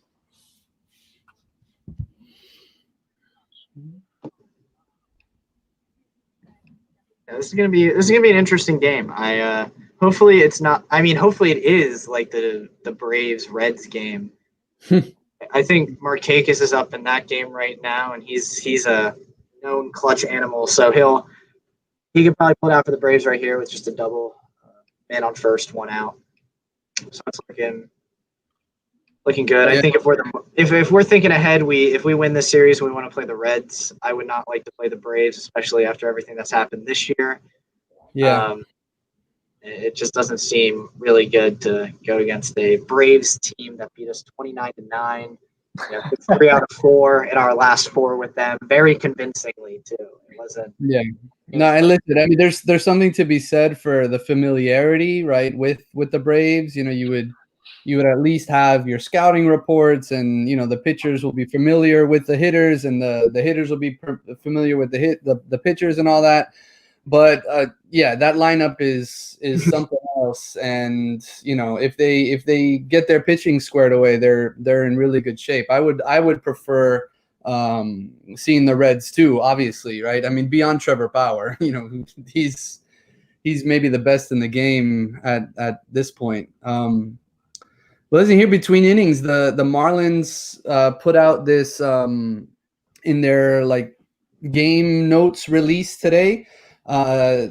There was an interesting stat that they put out there. The Marlins will throw 3 starters in this series if it goes 3 games, each under the age of 26, right? So Sandy's 25, Sixto's 22, and Pablo's 24. If the series goes 3 games, that'll be the setup for the Marlins. And according to the Elias Sports Bureau, it's only the 5th time in MLB history that the first 3 starting pitchers of a series are each under 26 years old. The last team to do it was the Athletics in 2012. The first team to do it, get this, The first team to do it was in 1916. The Boston Red Sox in the World Series. They started Ernie Shore, Babe Ruth, and Carl Mays. So it's this is going back in baseball history. This is history right here. Yeah, it's one of the fun things about baseball, right? The numbers are so old, and the game goes back such a long way. There's such a deep history that it's fun when we have situations like this. With the Marlins specifically, obviously, and then just baseball in general. Right. Agreed. Okay, cool notes. Yeah, they always give you like those stats, and you're like, how did you end up with these stats right here? Like, yeah, sometimes they've got some good ones in their game releases for sure. Yeah. Okay, so we are back in the bottom of the fourth. It's Sandy Alcantara facing Kyle Schwarber. Let me know if something happens, guys, because I'm not watching at the same pace that you are. I just got Cody Ross in my screen for some reason. They're interviewing him, so that's what I get right now. Let me see. That's David Ross. David Ross. Why did I say Cody? No, David. Yeah, you said Cody. I mean, they do the manager interviews. I think they had Mattingly on already. They had Mattingly on, I think in the second. Okay. Sandy's got to be careful, though, with Schwarber, especially as a left-handed bat. I mean, he's got 11 home runs this year. He's the guy that I mean, him and Hayward really are probably the two that you worry about the most in this lineup. Sandy's been really, really good against right-handers this year. And then obviously with the wind doing what it's doing, you're worried about the left-handed hitters, but he's walked him to start the fourth inning here. So not a great start. Hopefully he can induce a ground ball here, get a double play. He's been so good at that this year too. Yeah, 2 walks to Schwarber. I think it just shows those lefty bats are a little scary for Sandy to deal with, especially when it feels like 1 run today can be the difference with both guys so good on the mound. Pop fly from Wilson Contreras to start. So there you go. As a quick one out. That's a good one because Wilson has been hitting the ball well in the last week, so that's a very important out for the Marlins. So it's we're going to another inning. We're going to the 11th inning in Atlanta. It's still 0-0. I don't know how they're going to do it tomorrow because they have to play tomorrow again at noon. And if they keep doing this, they're going to use a lot of pitchers in the bullpen.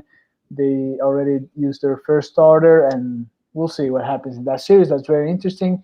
The game between the White Sox and the A's is also starting. That series is also interesting. How the Sox beat the ground ball to second. Birdie takes it himself. Birdie threw it away. No way. And then Garrett threw it away. Okay, that wasn't pretty. Hit 2 outs. Hayward on second. Oy. That wasn't pretty. I'm just seeing the play now. Yikes. I'm watching Contreras hit the pop-up, so. and they've been showing how the wind's blowing in and to the right. It's gonna take a lefty today, so Joyce has to pull one off and get the ball out of here.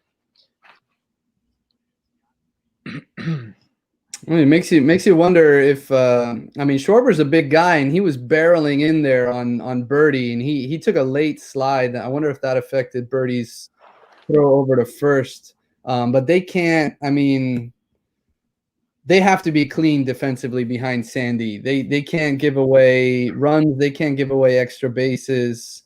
Oh, it doesn't help that it's raining at this point, I guess. Yes. Yeah. Was that an error on Birdie? It didn't even look like he missed through it. It kind of looked like Cooper just missed it. I'm gonna watch it and I'll let you know. Okay, we'll see what's going on here in Atlanta. It's Smith. He's going for his second inning, or he's just facing one lefty to start the inning. Let me see. So, yeah, that was an error. I mean, I guess Aguilar could have caught that. But Aguilar. But no, I think Cooper's at first. No, Cooper's at first. Cooper is at first. Okay, I thought. What I'm saying is that if Aguilar was there, he could have caught it. Oh, if Aguilar was there, he could have caught it. Yeah, but and Birdie, I don't know why he was in such a rush either. Yeah, That time, and and Miguel Rojas was there too, and he Well, he was well, looking at this angle, I think it was an error on Cooper. It didn't even look like he stretched that far. It just looks like he So missed. so Cooper could have had 2 errors in one play because he then threw it to left He threw field. it. I don't even know how he threw it. Top of the 11th in Atlanta right now. Yeah. Wow. 0-0. And yes, Will Smith was just gonna face one hitter, so that's it. Brian Snickers coming out, and Oh, another Hayward was reliever's going on coming the in. pitch. They had a hit and run called. Javi Baez fouled it off, so that's a good piece of luck on the Marlins end there. Ooh. Javi Baez is swinging for the fences, man. He does not do small ball. No.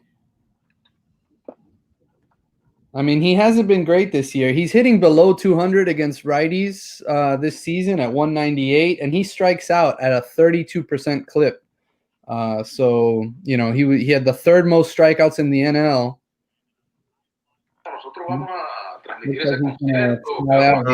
Fly out to end the inning. So Yeah. we go to the 5th, tied at 0. Wow. Yeah, that's. I mean, you had to expect this a little bit, right, with these 2 pitchers, and all things considered, even with the sloppy defensive play, you got to like what you're seeing from the Marlins for the most part. Certainly, what we're seeing from Sandy, right? We need some timely hitting. They've been putting a little bit more traffic on the base paths over the last couple innings, but they still only have the 1 hit. So Yes. This is a huge Birdie Hendricks. coming up. Speed on the base path. It's versus Hendricks, very, very low throw out rate when you have a runner on. So getting our fastest guy on first will be an amazing opportunity, especially with Iggy Rowe coming up, who's been our most consistent hitter. Yeah. Yeah, so we have Sandy Alcantara has thrown 62 pitches, 31 four-seam fastballs, which they have their own run. They go in a little bit. 14 sinkers, 14 sliders, 3 changeups. He's made the opposition whiff 7 times, 4 times with the fastball, and 1 time with the slider. So not many whiffs with the sinker so far, which at the same time is good because he had that ground ball that should have been a double play there. His top velocity today, let me see, 96.7, and the exit velocity, the maximum was 107. That was probably the line drive from who? From Vice probably, or the Ian half base hit. I'll have to look it up. So he's been doing great in that regard too. Not so many hard contact balls hit today against Sandy.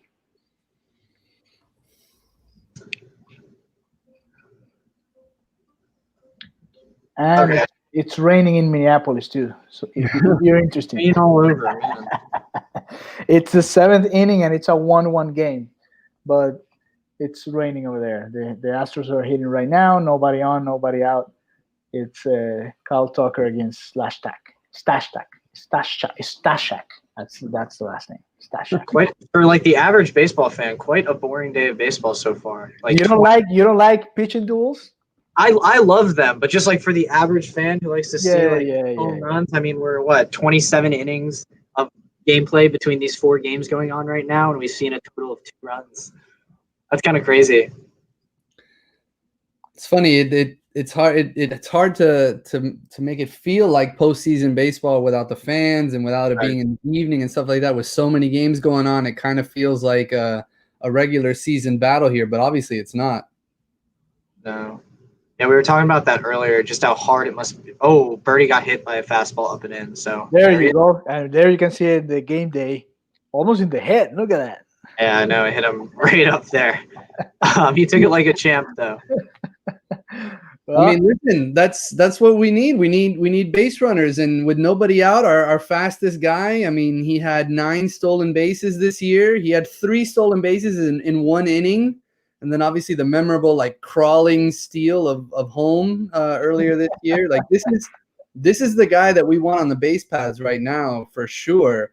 If he decides to go, Wilson Contreras threw out 9 of 26 base stealers this year. So, you know, a little less than I was than half. mistaken. Kyle Hendricks is not allowed a stolen base in his last 12 starts. There. Oh, that's funny because he doesn't have like the flame throwing stuff. Oh, that's what I was thinking. So Man, I was definitely wrong about that. That's crazy. I mean, you know, a strong arm of Wilson Contreras, but still throwing 88 miles an hour. He has a relatively slow motion. yeah. I don't know what. I would imagine it has to do with like pitch selection and location and all that stuff. I mean, he's just so good being around the strike zone, so that probably makes Contreras' job a little bit easier in that regard. You know, looking for a big play here from Miggy Rowe. Yeah, Birdie almost just got picked off. That was close. He was leaning right to go to second. Rizzo is one of the best at putting down the tag. That was close.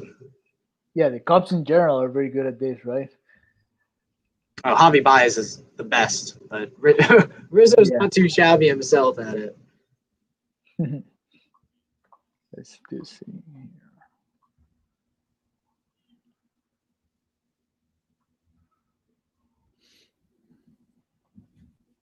I guess if he throws, I mean, I haven't watched Hendricks all season, right? But if he throws over this much, that probably speaks a little bit to not allowing the stolen bases, right? So he's keeping the runners close. He's checking on them, you know, quite a bit. So yeah, he's quite good at that. I mean, he's picked off 3 times already. Did you see the graphics talking about the Marlins, the second team with more stolen bases this season? That's their game, man. Yeah, listen, they stole 51 bases this year. That's second most in the league. And what's crazy is last year they stole 55 for the whole season. You know, it's been a definite like philosophical change for Mattingly. I mean, when you have guys like Birdie, and then I mean Marte can run. Obviously we VR. have VR when we had him. And right, VR was great at it while he was here. I mean, they had guys. Birdie stole the base. Let's go. Birdie stole. And in Atlanta, you have Nick Castellanos on second after the double with 2 outs. So 2 outs, man on second, and the Houston Astros just took the lead again. They're winning 2-1 over there in Minneapolis after 6 innings and a half. So we're going to the bottom of the 7th inning. He got a good jump on that pitch. He did after 3 pickoffs. That's a tough thing to do. Birdie is such a good base runner. Yeah. I'll see it here in a little bit. Don't worry.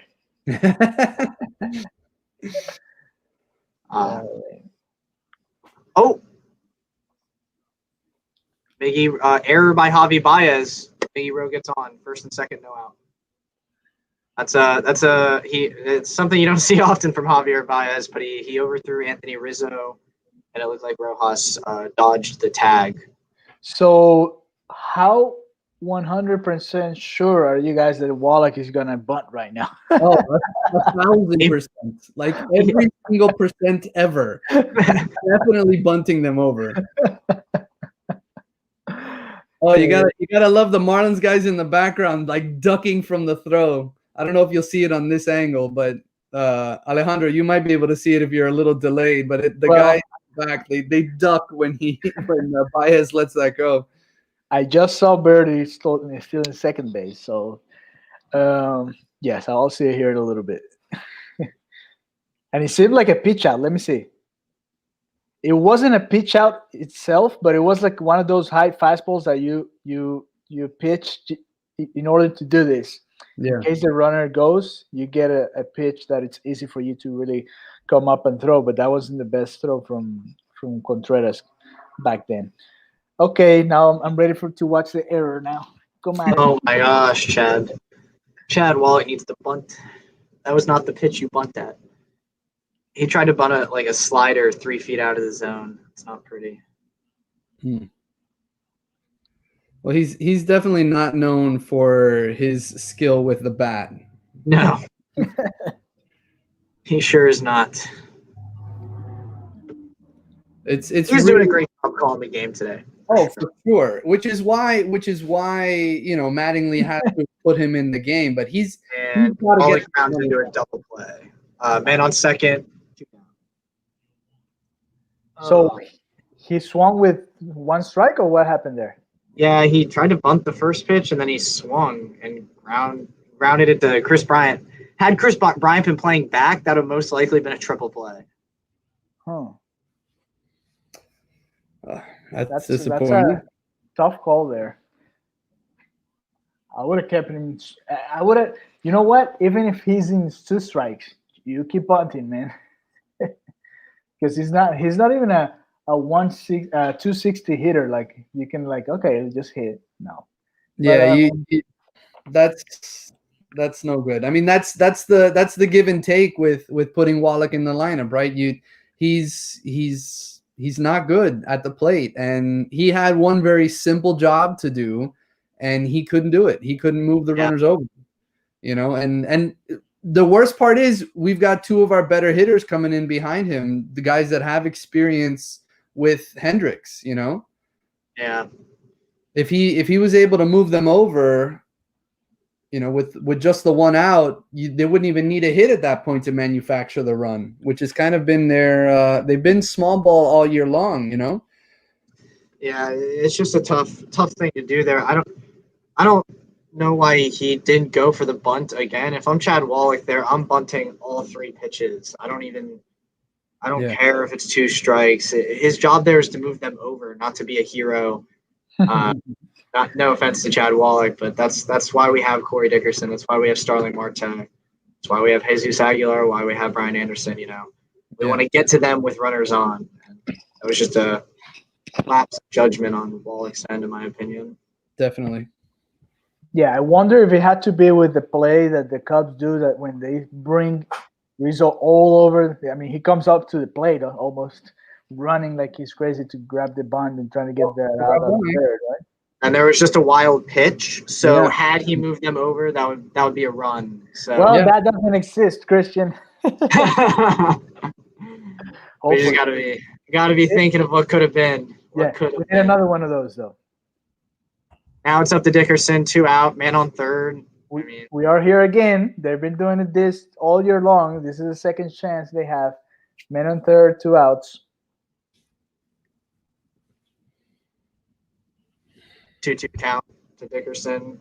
Man, Kyle Hendricks is blowing fastballs by our guys. I don't know how I think their timing is just so off balance. Yeah. I mean, they're definitely off balance, and they're looking at they're maybe looking for something else. I don't know. And every now and then he'll sneak one by him. Dickerson with the 2-strike approach. Ground ball, Chris Bryant throws him out. So through 4.5, halfway through the game, tied at 0. Hendricks is at 75 pitches though, so that's good. He might be out of the game in 2 innings, hopefully. But he's looking like Kyle Hendricks, which is scary. Yeah. Hopefully that's the case. The second run for the Astros was a home run by Carlos Correa. Then in Oakland, the A's are up 2-0. An error allowed a couple of runs to score with the bases loaded ground ball between first and second. The ball went through, and it's a 2-0 lead for the A's. And in Atlanta, the Reds have bases loaded with 2 outs, and it's Mike Moustakas against Matzek right now. A really great matchup. So a lot of excitement right now going on. You wanted runs, and there you go. You got a lot of them, and now we need some runs for the Marlins. That's it. Look at the Royal career. He says Wallach not moving the runners over really hurts after that wild pitch. Yes, what he said. And Alex Chavez says, scary inning. Good job, Cubbies. Oh Man, looking at this at bat from Dickerson, Brian was playing so far behind third base. I think he would have bunted there. Maybe. Brian's arm is so strong, though. Dickerson, I don't know if Dickerson's fast enough, even if it's a perfect bunt. Yeah, that could be too. And Matzek strikes Mustakas out, so they're still 0-0 over there in Truist Park, and it's Ronald Acuna, Freddie Freeman, and Marcelo Zuna coming up to the bottom of the 11th. That is crazy how good that game is going right now. That's so awesome. It's like peak baseball right there. Trevor Bauer, Max Fried, 2 top Cy Young candidates going at it. Something else. I mean, those Braves fans have got to be frustrated with what they're seeing with their offense not being able to play. I know it's Trevor Bauer, but they've got to be a little worried about their playoff performances for sure. Mm-hmm. So I mean, all those division crowns and just the one World Series. Yeah. We don't talk a lot about that. We don't talk a lot about that. I mean, we're all making fun of the Twins for having won a playoff game in forever, but I mean, the Braves, they've been there. I feel like the Braves are almost on par with what the Nationals were 3 years ago, right? I mean, that Nationals team was like the best team in the league for like 5 years and couldn't really make it anywhere. And then finally, they did, and maybe that will be the same case for the Braves. Maybe not this year, but eventually. Very young team.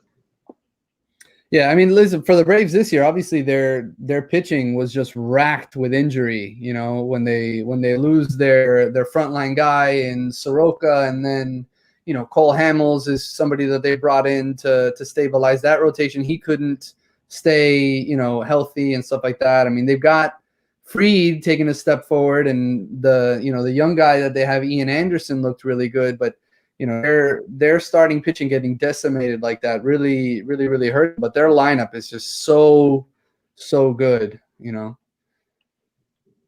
Yeah, I completely agree. I think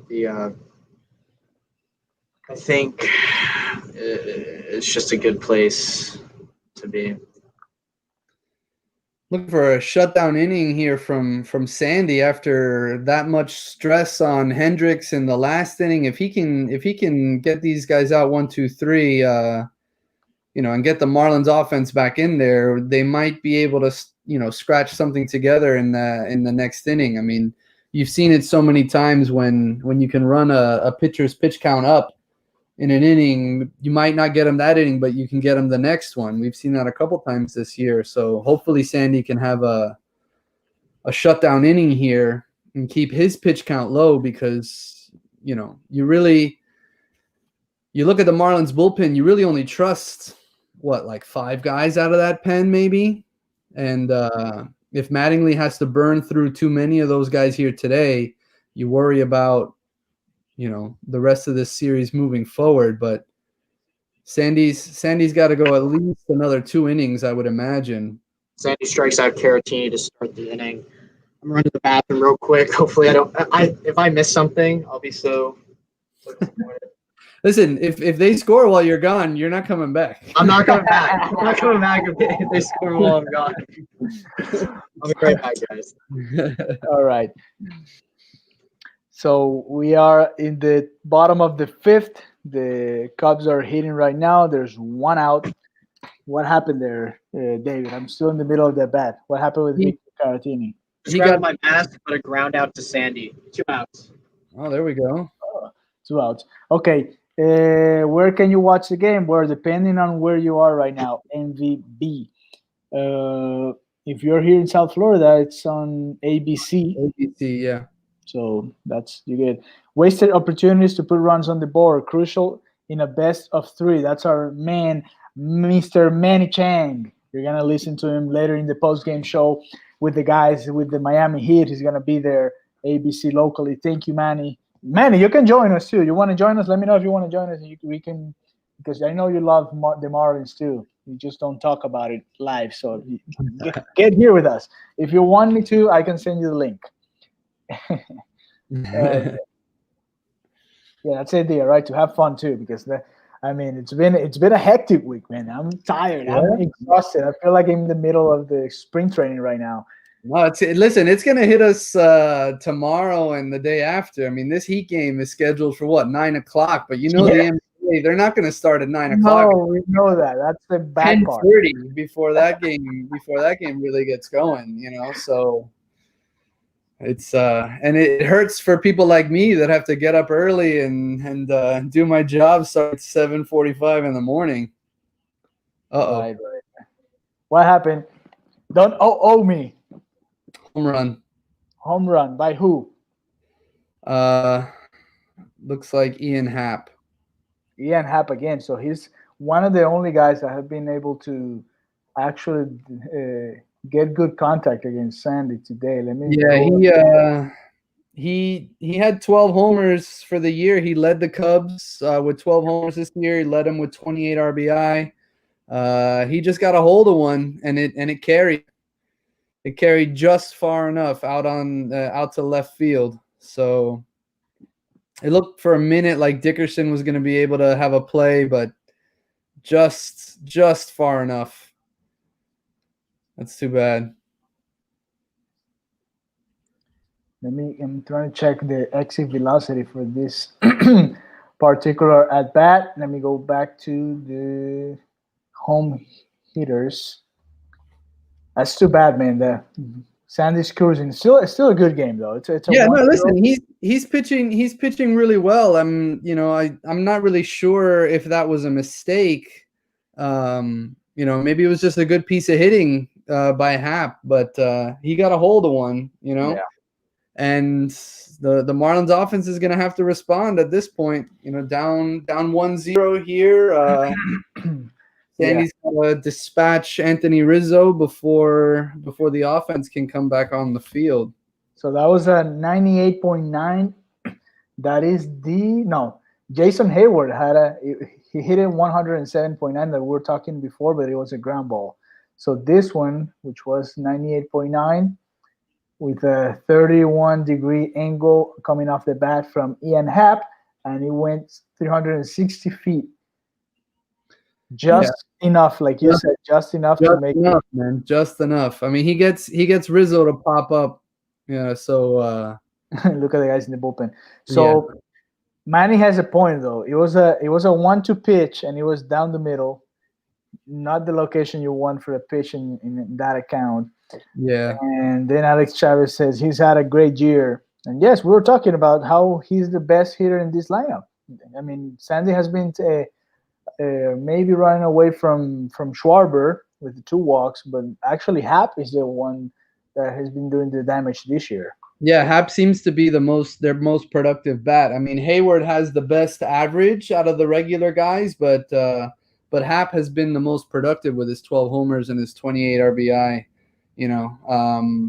But the Marlins, I mean, they've got to get it going here. They've got to get that offense through. I mean, they need those key hits. Hopefully, they don't wait for 2 outs, right? This team seems relatively comfortable with 2 outs, but they got to get guys on, and they got to get them over. I mean, you look back at that Chad Wallach botched opportunity there. I mean, you got 2 on with nobody out. Wallach hits into a double play and getting down a sack bunt, and then there was a wild pitch in that inning. I mean, this could have been a tie ball game, Yes. Because at the very least, one of them scores on that wild pitch, and then who knows at that point, how that situation changes for Dickerson at the plate and stuff like that. So it's, it's obviously not what you're looking for. But the Marlins have the heart of the order coming up. Marte Aguilar, who already has a hit. I mean, the only hit, but he has a hit. A double, Brian Anderson, Garrett Cooper, hopefully. So they've got the heart of the order coming up here against Hendricks, and it'll just be a matter of, producing at the plate. They got to get those 4 runs to win the game anyway. Yeah, and now they win 0-0. Yeah. They could have won 1-0, but now they need 2. Yeah. That's what they used to say when I used to play in college. Every time the other team scores, like, you guys have to score anyway. So let's go and do that. So the Astros are winning over there in Minnesota. They're taking out one of the favorites, man. The Twins have been playing great baseball, and the Astros didn't play a very good year, very good couple of months. They were one of the teams with a negative or under 500 record to make it to the playoffs, and now they're about to upset the Twins at their place, winning 2 in a row. In Atlanta, it's the 12th inning. It's 0-0, and it's the Reds hitting right now. Matt Sex stays in the game, and he's facing Aquino to start the inning. So let's see. Let's see what happens with the Marlins now. Let's do this. Let me do this. Let me change something because this is not working. So let's go with a different mojo. See if we can do. We gotta do. You gotta do something. You gotta do what you gotta do, man. You have to shake things up a little bit. I hear you. I hear you. I mean, it's got to feel pretty good for the Astros to advance in the playoffs after all the grief they took. Yeah, it's definitely a little refreshing. They still have to win the whole thing in order for people to stop talking a little bit about it. And I don't know. I don't think they're gonna do it. But who knows? Listen, Starling Marte has led off the inning with what should have been a single, but he pushed it to a double. Some really aggressive base running by Starling Marte. It's working. Gets himself into scoring position here. You know, he forced a good throw from Schwarber, and he was a little short with the throw. Kipnis wasn't able to corral it, and Marte, you know, probably would have been out with a good throw, but you got to love the aggressiveness. I mean, that's what they need. They need to run. They need to take advantage of that speed and put pressure on the defense. I mean, we were talking the other day with the Monte Harrison play against Atlanta. It's essentially the same play.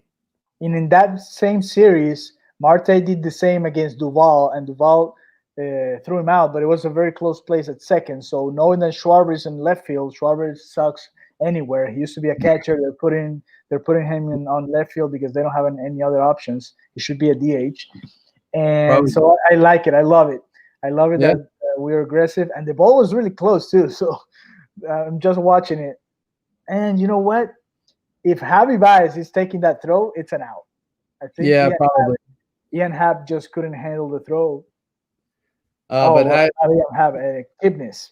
Yeah, Jesus Aguilar just flew out to center, so he wasn't able to advance the runner at all. You know, you got to have those productive outs, you know, especially after falling behind here. Christian, a very eventful few minutes here while you were gone. Yeah, I know. I left for 3 seconds, and the next thing I know, Ian Happ hits a homer. Yeah, he got just enough to get it out. You know, Marte got to second on aggressive base running. You know, hopefully they can push him across and tie this ball game. And Jesus Aguilar, you said flew out, right? Yeah, he flew out to center, and it, you know, not quite deep enough to advance Marte.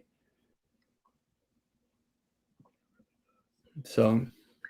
And the Reds have men on first and third with no outs. So this is a very good chance for them to really go up in this game. They're in the top of the 12th over there in Atlanta.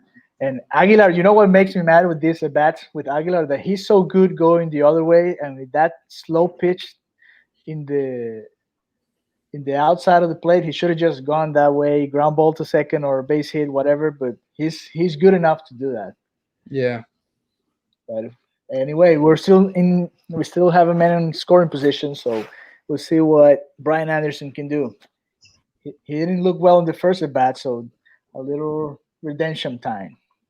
Yeah, I mean, he's one of the few homegrown guys for this team. I mean, some of the roster has been acquired via trade or waivers or free agency. He's one of the few guys that the Marlins have in, you know, with the organization right now that was drafted. I mean, it's him, it's Braxton Garrett, it's Trevor Rogers, I think, are the three that are part of this roster that haven't been acquired in some other way. You know, they've 18 of their guys were acquired via trade. 3 of them were via draft, Anderson, Garrett, and Rogers. They got Wallach on waivers, and they got 6 of them, you know, in free agency.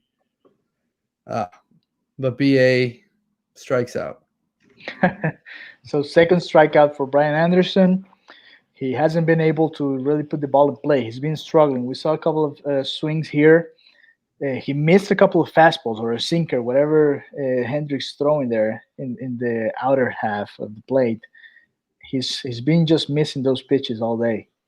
Yeah, I mean, it looks like they're saying that it was a changeup. I mean, based on the speed, it probably was.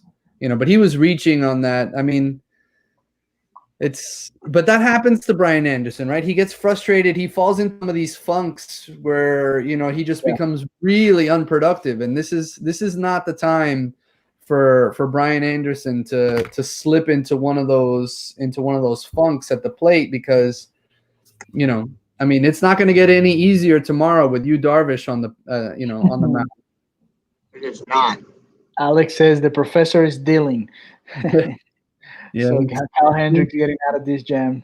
But still with 2 outs. This is the third chance we get with 2 outs and men in scoring position. So hopefully 3-0 count to Garrett Cooper. Listen, Cooper's in a good spot right here. He should be able to get something that he can deal with. I mean, he's got to be careful. Hendricks is so good with his location, so he's not going to make a mistake. But if Cooper can get a hit here, I mean, this game is tied. Marte is scoring on any kind of fair contact. Yeah, you're right. And strikeout in the other game, so it's men on first and third. What happened? Marlins are 0 for 8 with runners in scoring position today. Yeah, unfortunately we've seen that refrain quite a bit this year, right? I mean, lots of misses. All it takes is one. Yeah, hit it out. They hit. I think they were hitting like 256 on the year with runners in scoring position and 2 outs. So, law of averages says got to get a hit here. We're owed anyway. So, I mean, they were one of the best teams in this very specific situation. Runners in scoring position with 2 outs. Hitting 256. I think they were 5th or 6th in the league with that average. Wow. So Hendricks' 3rd walk of the game was that? Yeah. So it's men on first and second, 2 outs, and hopefully this is the time for them to really score. They have it's the 3rd straight inning that the Hendrick has been struggling with people on base. So Matt Joyce gets another chance to make damage here. He's starting this game because he's a lefty and they're facing a righty guy, and because he's experienced, this is that type of bat where he's got the most experience of any of the hitters on the roster. I mean, he's 17 games in the postseason, playing with the Rays and with Atlanta. I mean, he hasn't produced like crazy, but at least he has. Well, I mean, he has that experience, He's only 6 for 42 coming into this game, so I guess 6 for 43 at this point with a homer and 4 RBIs. He's got a walk today, so he's got to be able to come through here. And listen, Hendricks is really laboring at this point. He's had multiple runners on for several innings at this point. The Marlins, I mean, a big hit might maybe not chase him from the game, but he's up to 90 pitches at this point. The Marlins might get into this bullpen. Yeah. They might be getting into this bullpen here with a big hit.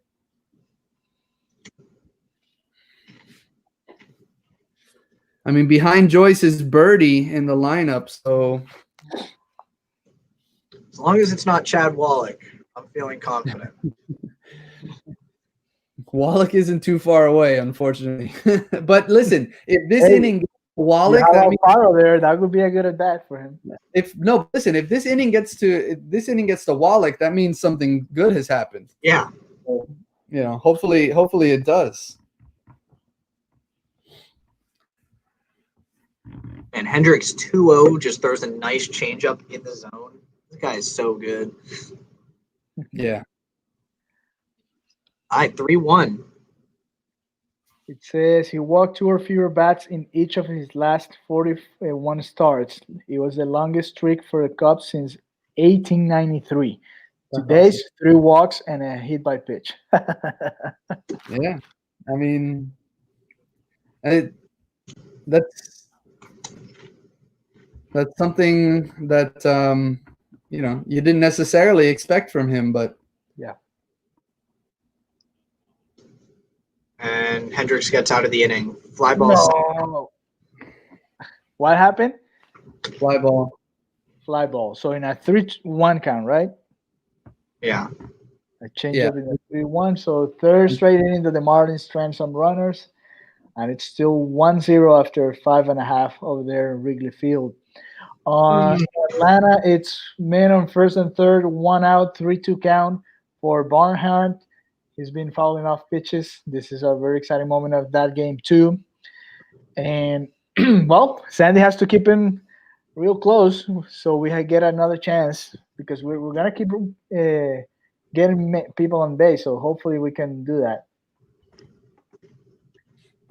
And Barnhart struck out, and they stole second base. So now it's man on second and third with 2 outs over there in Atlanta.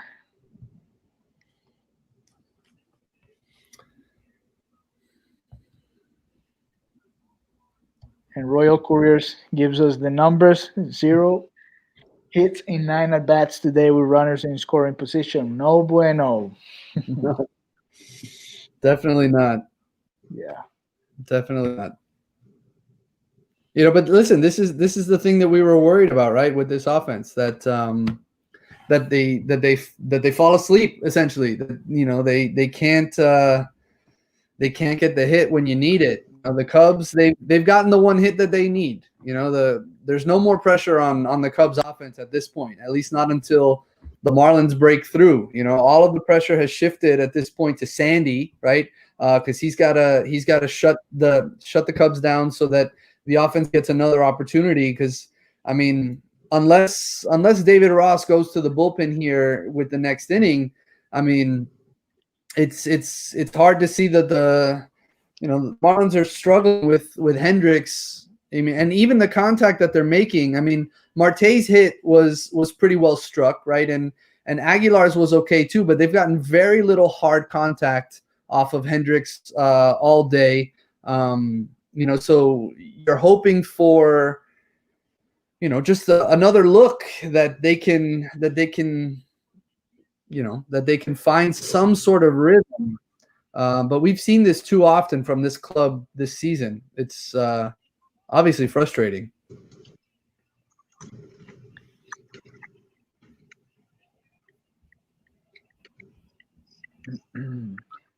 Okay, in the bottom of the 8th, the Twins are hitting right now. Nelson Cruz is on the plate. They're down by 1 run, so they're expecting obviously a big hit. And Freddie Galvis is hitting for the Reds. He's hitting righty against their lefty Matzek with a couple of men in scoring position and 2 outs. Whoever scores there, obviously, if the Braves do it, they're going to win. But if the Reds score right now, they look like they have the best chance. And the White Sox are winning 4-0 in the second game. So the White Sox, the A's, so they're a little payback, and that series might be going to 3 games so far. Okay, we have Sandy Alcantara back on the mound, and he's facing Chris Bryant. So you guys let us know what happened, please. Yes. Sandy is looking like he can definitely get through 7 with just his pitch count right now. Ground ball, Miguel Rojas. Chris Bryant is thrown out at first, so 1 down in the bottom of the 6th. They just Matzek struck out Galvis, and they just put a video or a live shot of people celebrating outside the stadium. I'm like, what's the difference? You still have a lot of people gathered, so might as well have them in the stadium, right? But I guess I don't know. Hopefully for the bubble, they can get some people in.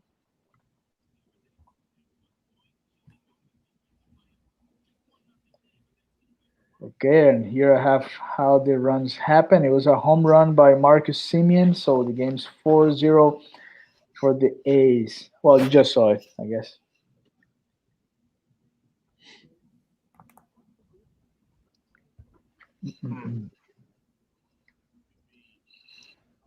I think keeping this game at 1-0 is super important right now.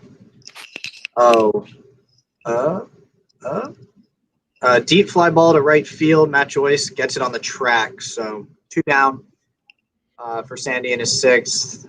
I could even see him going 8 now just with those quick 2 outs there. If he has a quick inning or a quick at bat here and then a quick inning next inning, we could definitely see him work 8 innings, which would be super big. Yeah, listen, it's important. I mean, win or lose at this point, it's important that Sandy go as deep as he can in this game to preserve the and moving into tomorrow. Obviously, we're hoping for the offense to sort of wake up and so that the Marlins can get this win, right? But if Sandy's able to keep this bullpen rested going into Sixto's start, you feel a lot better, right? Because Sixto obviously had some struggles towards the end of the season. I mean, he gave up 9 earned runs over his last 7 innings pitched. He had 6 walks in there and only the 4 strikeouts. So you worry a little bit about his ability to go deep in games. So, you want to have your best arms available for any sort of malfunction from the starters tomorrow. I agree. I think that's super important. I'm a little worried about Sixto. I've said it before. He when he misses in the zone. He isn't selectively wild, and that could be scary versus a very potent Cubs offense. But it doesn't. It looks like we're seeing the Cubs offense, the one they played against with the Pirates with, where they lost the series to the Pirates. Didn't score very much. We're not seeing the one against the White Sox where they put up 25 runs in 3 games. But you never know. That can come out of nowhere, and if Sixto's leaving balls in the zone, can't put it past this team to. Really yeah, I mean, they're major league hitters. Like as a group, the offense was, it was great for the year all told. In September, they hit 213 as a group.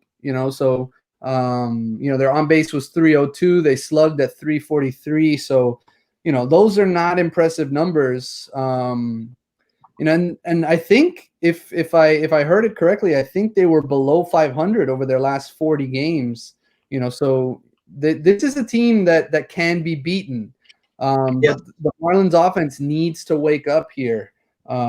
Sandy's got a big pitch coming up here to Hayward. I mean, he's got a runner on. You'd like to see him. Whoa! Chad Wallach just made a nice play. Nice play from Chad Wallach. Every time whoa happens, you're a solid minute ahead of me, I think. Let's see. He dropped the ball. It came out of his glove, and then he caught it with his bare hand. That was really nice. Maybe that's why Wallach's in the game. I don't know. Maybe Jorge Alfaro would have made that look easier. Again, I don't know. So what would you do right now? Do you bring Alfaro to hit in this inning, or you save him for later? I don't know that you can risk pinch hitting your catcher, right? I mean, that's always a risky proposition because God forbid Alfaro gets hurt. Yeah, there you have to play. You just got to leave Chad Wallach in the game. Yeah, he's not going anywhere. I'll be right back, guys. So they will be right back. What if? So Baird is gonna start the inning. Rojas is gonna come back. So if these two get on base again, it's gonna be Wallach time. Would you bring a bunter like? Let me see who's in the bench right now. Like Chisholm, like Sierra, one of those guys, to bunt or hit, or even the Marlins have a lot of lefty options there. They have Chisholm, they have Lewin Diaz, and they have McNary Sierra on the bench. So maybe not Alfaro right away if it's a righty, but maybe a lefty could be an option there. We'll see what happens in the inning. Wow, Marc Gasol is leaving the NBA to play in Spain. Did you guys see that? Nope. Is that real? Yeah. He finalized the deal to play with FCB Barcelona. There you go. He's going back to Spain to play his last couple of years. And in Atlanta, they don't want to score. I guess they want to play for the entire day. They're going to wait for the Yankees and the Cleveland Indians. It's in the bottom of the 12th. Dornot just got a base hit, so he's on first. No, Albi's got a base hit, so he's on first. And Duval's hitting right now. Duval has been crushing the Marlins, but I think if you take all those numbers away, his season is okay. He just destroyed the Marlins for some reason. Yeah, he did. Man. This game has been going by so fast. I mean, this pitcher's duel has been really nice to watch. It's kind of just refreshing to see good pitching. I don't think we've really had that this year with the Marlins. I can't think of any set pitchers duels we really had. Like where it was like back and forth. I think against DeGrom we had a couple. Oh, against DeGrom, yeah. Maybe one against Scherzer. I don't remember very well, but yeah, we haven't had so one versus Scherzer, and maybe one versus DeGrom. But past that, this is new to us. I feel like. Mm-hmm.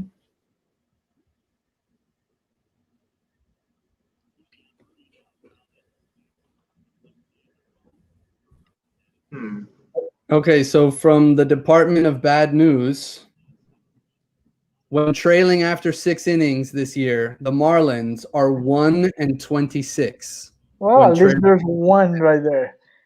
Yeah. 1-26, huh? 1-26 when trailing after 6 innings. The flip side to that is they're 29-0 when leading after 6 innings. So, so they play. I guess there's a bright side. Yeah, there's a bright side to that. I mean, currently not so bright, right? But but if we were up 1-0, then that would be kind of good news. Oh boy. Okay, well, we'll see. So what happened with Birdie there? How grounds out softly? Okay, and and Rojas is up right now, right? Rojas is up. Yeah, we're gonna need something put together. This will be Hendricks' last inning of work. We'll see the Cubs bullpen, but it's always tough to go into a bullpen after you face Kyle Hendricks. I mean, they're gonna be throwing 97, and you just saw 88 for 7 innings. It's gonna be a tough shift.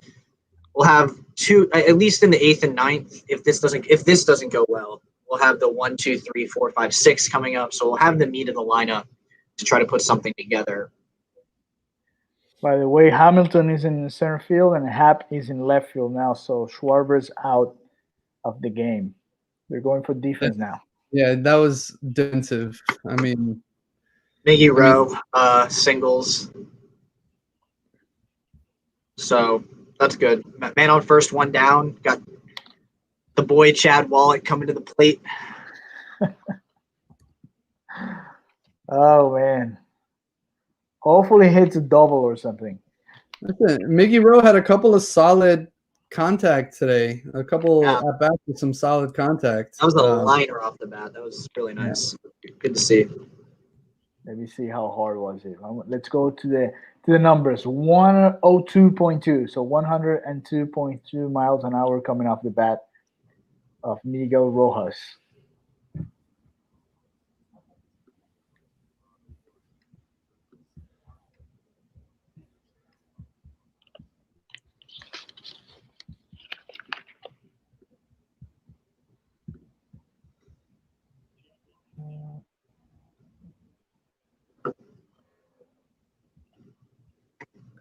I mean, when you're looking at this Cubs bullpen, they were kind of middle of the road in terms of production. They had a 4.38 ERA. That was 13th best in baseball. 16 saves. They did have 5 blown saves. They give up a 224 batting average. So, I mean, you could get to this bullpen. It is a possibility, but the back end of their bullpen is pretty strong with, Craig Kimbrough's back there. He's not their closer anymore, but he's been okay. Their closer is Jeremy Jeffries. He got 8 saves in 10 save opportunities. He had a 1.54 ERA. So, I would imagine, we would see the closer's up and warming already. So like David Ross isn't really messing around. Here. Oh, jinx.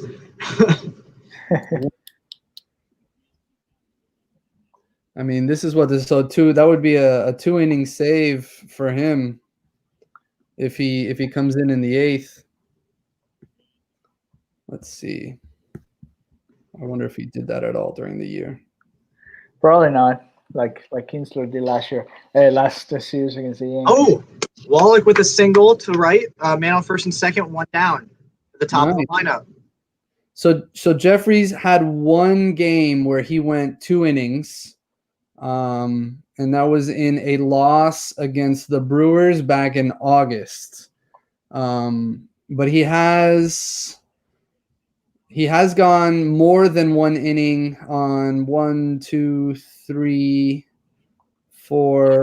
4 occasions this year. So this isn't, I guess, completely unheard of from David Ross. He's used Jeffries in multiple innings before. What happened, Chase? What happened? I just got the alert on MLB TV, but Corey Dickerson just hit a 3-run homer. Oh, boom! I haven't seen it yet on the screen. Let me know if it's true, though, to celebrate. Oh, there it is. That's a dinger. Oh, baby! I still haven't seen it either. I haven't seen it either. I'm actually watching Wallach right now. So yeah, I've got Dickerson on the plate, but he hasn't seen the pitch yet. Well, we can see it in our game day there. Homers on a line drive to center field. Oh, wow. So that just got out, too. That was a line drive of a homer. Drive. Big time. Free agent pickup coming through in the clutch. There you go. So, just to update our bad news department, we were 126 after trailing for 6 innings. Now, if we're leading after 7 innings, we are 30-0 this year, leading after 7 innings. 30-0, boys. 30-0. Oh my. Yeah, leading after 7 innings, 30-0. I mean, our Hendricks leaves the game. I told you we got to get deeper into the game. We got to get this guy out of the game, and we did that by scoring 3 runs. Beautiful. Yeah, I mean, they made him work. They made him earn, every spot. They made him hit his spots. They made him make his pitches. And David Ross is going to Jeffries here in the 7th. I can't imagine that Jeffries has been in the 7th inning very often. I guess maybe, I don't know when he took over as closer, because I know Kimbrel was their closer at least for a little bit. But he's, again, they're not messing around here, the Cubs. I mean, I don't know. I mean, like, why? Okay, I get it. You want to put your guy in. I mean, Jeffries is the guy, but down 3-1 in the 7th, right? Why waste his arm right now, especially in the 7th? Like, I'm not adverse to giving him an inning in the 9th to, like, close it out, especially if it's, like, 3-2 or even 3-3. But in the 7th, going to Jeffries seems a little premature. Yeah, the thing is, he was the only one warming up. Yeah. So you had to bring him up, and Hendricks was reaching 100 pitches, so that was gonna be it anyway for him. I mean, so I guess he didn't have any other option.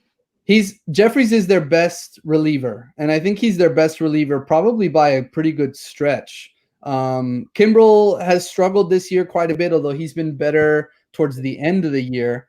Looks like the Marlins communications just tweeted out that with that home run, Corey Dickerson's home run, the last home run to be hit for the Marlins in the playoffs before that was Alex Gonzalez's walk-off homer against the Yankees in 2003. What was that, Game 4, maybe? I don't remember exactly. I can picture it in my mind when he hit, but I don't remember if that was Game 4 or Game 5. But Game 4. Yeah, that was the last home run hit in the postseason by the Marlins. Was Alex Gonzalez, October 22nd, 2003. Look at this message. I don't know if it's from Ethan Skolnick or who was it. What was that stat, David? 30-0? 30-0, yeah. Yeah, 30-0. 30-0 after leading after So we need to get through another half inning for that stat to hold true. Yeah, we would need to finish the seventh, I guess, in order to. This counts as after 6, so we are 26-1 after 6. I'm not. Yeah. Well, listen, the number after 6 is just as good. Leading after 6 innings, it's 29-0, right? So. Oh, okay. So we're like, listen, the late in games with a lead, this team has been really, really effective, and the back end of the bullpen had a lot to do with it. When you look at Kinsler and Yimi Garcia and Boxberger, even James Hoyt and Richard Blyer, those are probably the top 5 arms out of that bullpen. I mean, I know the bullpen has a terrible overall ERA, but a lot of that was like Jordan Yamamoto and some of these other arms that kind of cycle through, but if you just took those 5 guys, Kinsler, Garcia, Boxberger, Hoyt, and Blyer, the ERA is just 2.0. Okay. Yeah. So they were really, really strong. And, Kinsler converted, 12 of his 14 save opportunities. Yimi Garcia got the only other save for the year. So they don't blow it that often. And you feel pretty good with a 2-run lead versus a 1-run lead, right? There's a big difference there. It can't just be the one swing. So now it's a matter of, making sure that they limit the base runners at this point, and they don't give up a walk, and then one of those guys gets a big hit. Yes, hopefully, and we'll see how long can Sandy go, because if he can go with 8 innings, that will be awesome. But we'll see. The very next inning after getting the lead, it's very important. So we'll see what happens there. Joey Votto has a base hit after 1 out. They're playing the 13th inning. I think this game is gonna finish before that one. I got the feeling. And the Blue Jays Rays game is about to start. It's starting right now. That's the second game of that series too. The Rays took game 1 already. So a lot of baseball today. How do you feel about this? You didn't tell me Marte almost killed Jeffries with that line drive. Yeah, he did. Let me see how hard that ball was hit. 105 was the home run by Corey Dickerson. 105.4, and the Starling Marte line drive was 104. So the last 4 hitters for the Marlins have hit the ball over 100 miles an hour. Rojas with a 102, Wallach 102, Dickerson 105, and Marte 104. So they're squaring the ball up. Yeah, listen, it's exciting to see that this offense has woke up a little bit. I mean, this is rare for this group, right? They, again, after 6 innings, trailing after 6 innings, I mean, they were 1-26 going into the year. So, having this kind of late offense, but you know what? It speaks to Sandy's performance here today. Like, he limited the Cubs to just the 1 run through 6, right? He gave up the one big fly to Happ, and even that one just barely got out. Kind of like Dickerson's. Dickerson's was more of a line drive.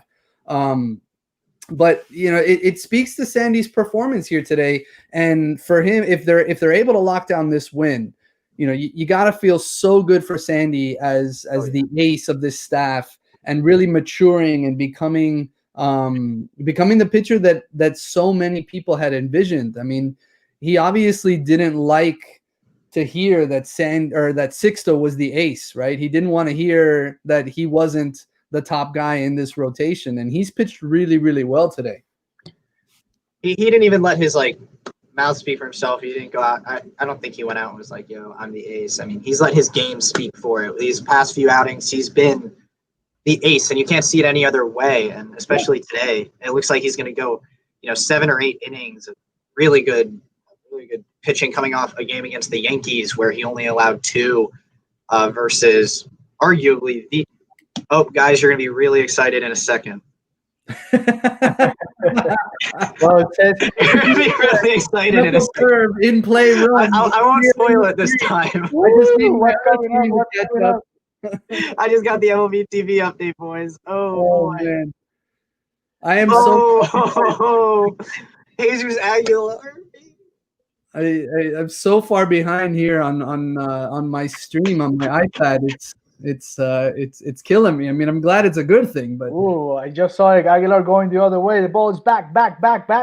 And gone. Right 2-run there. homer, 5-1 Boom. Marlins. Chicago Tribune home run for Jesus Aguilar. The Marlins take a Nice. 5-1 lead in the Nice. second. So a 5-run Oh, inning for the Marlins, and the Marlins take a 4-run advantage here in the seventh inning. That's awesome. Listen, what's so incredibly exciting about this, like going through this rebuild, this is year 3 of the rebuild, right? And they would bring in veterans, but those veterans were kind of at the end of their rope, right? So, Curtis Granderson was a great player, but he wasn't a great player for the Marlins. Neil Walker was a great player, not a great player for the Marlins.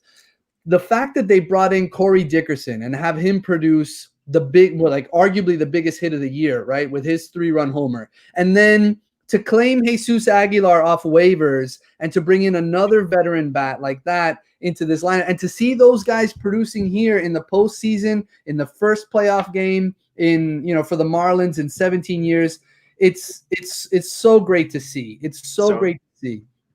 It's got to feel really, really good, not only for them and the players, but you look at what the front office has done. You look at what Michael Hill has done specifically, and the front office for them, the scouting department, to identify these guys as guys that could help this club take that next step.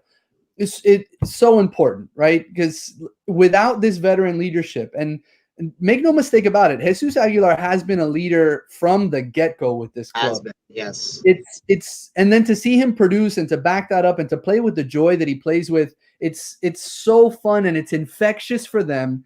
And to see them produce in this way, Dickerson and Aguilar, it's allowing the young guys to not only gain that experience, but to take that next step too. And to have a 5-1 lead here in the 7th, I mean, you got to feel really good about what's happening here. Now it's just a matter of, getting a lockdown pitching performance on the other side here. The Astros just went up 3-1 in the top of the 9th. So it looks like we're going to be seeing a sweep over there. Yeah, they're still hitting men on first and second, no outs in the 9th. So that's still in a little bit of trouble. And in Atlanta, the Reds have all over again. They have men on first and third with 1 out. And Mustaka is hitting again against the lefty. Minter this time pitching for the Braves. And I just saw Gary Cooper getting a line drive. So I'm. Where are you guys? Do you guys have Cooper already on first? I have Cooper just singled for me. Yeah. Yeah, I have Matt Joyce stepping into the box right now. Oh, so I don't know what happened here in my phone, but I'm getting closer to you guys. I have Matt Joyce. Shut up. You might be ahead a little bit. A little bit, yeah, maybe. I just saw Matt Joyce foul off the pitch. No, then you're a little bit ahead of me, but it's closer though, so it's a little less of a wait now. Yeah, foul ball. Okay. Oh, not the 7th. The bats woke up. Gotta love it. Well, David was talking about it. It's a matter of averages, right? If when you missed 9 opportunities, it's got to come at some point. And gotta you come. did it. Yeah, I mean, right. The club, they've been so good with 2 outs and things like that. I mean, they had to come up with that big hit. I mean, obviously, much of this, like the damage here in this inning, hasn't been with 2 outs, but still, I mean, this offense was better of late, right? I mean, the run differential was still terrible for the year, but I mean, you're talking about having that skewed by 3 or 4 ball games, right?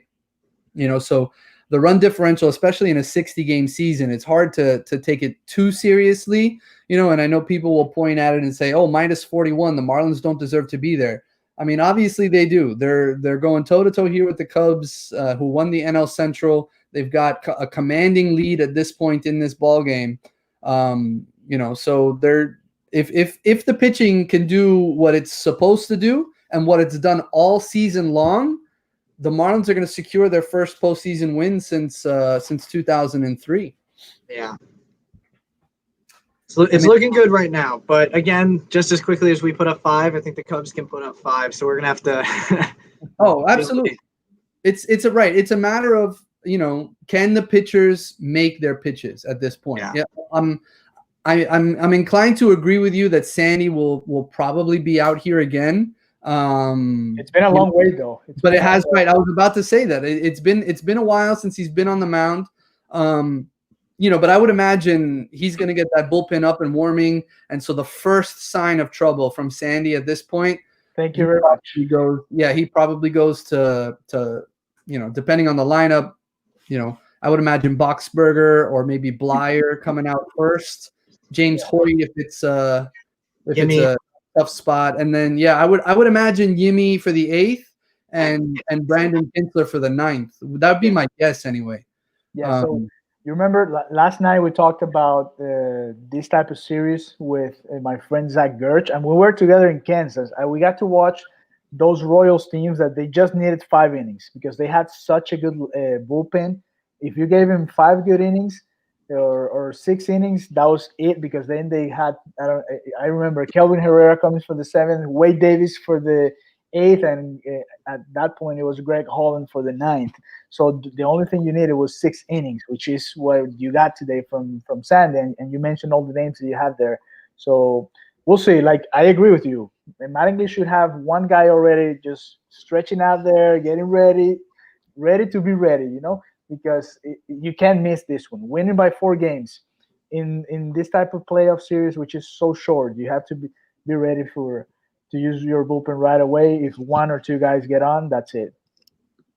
Yeah, you can't mess around. You can't mess around. I mean, they have an opportunity here to do something special, to do something that this club hasn't done in a really, really long time. So, Sandy's been great. Sandy has had control of this ball game. I mean, he had the one mistake pitch.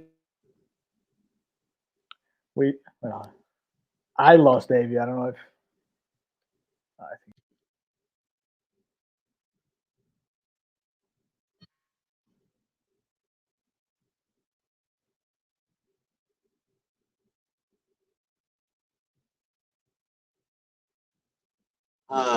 I don't know if anyone can hear me.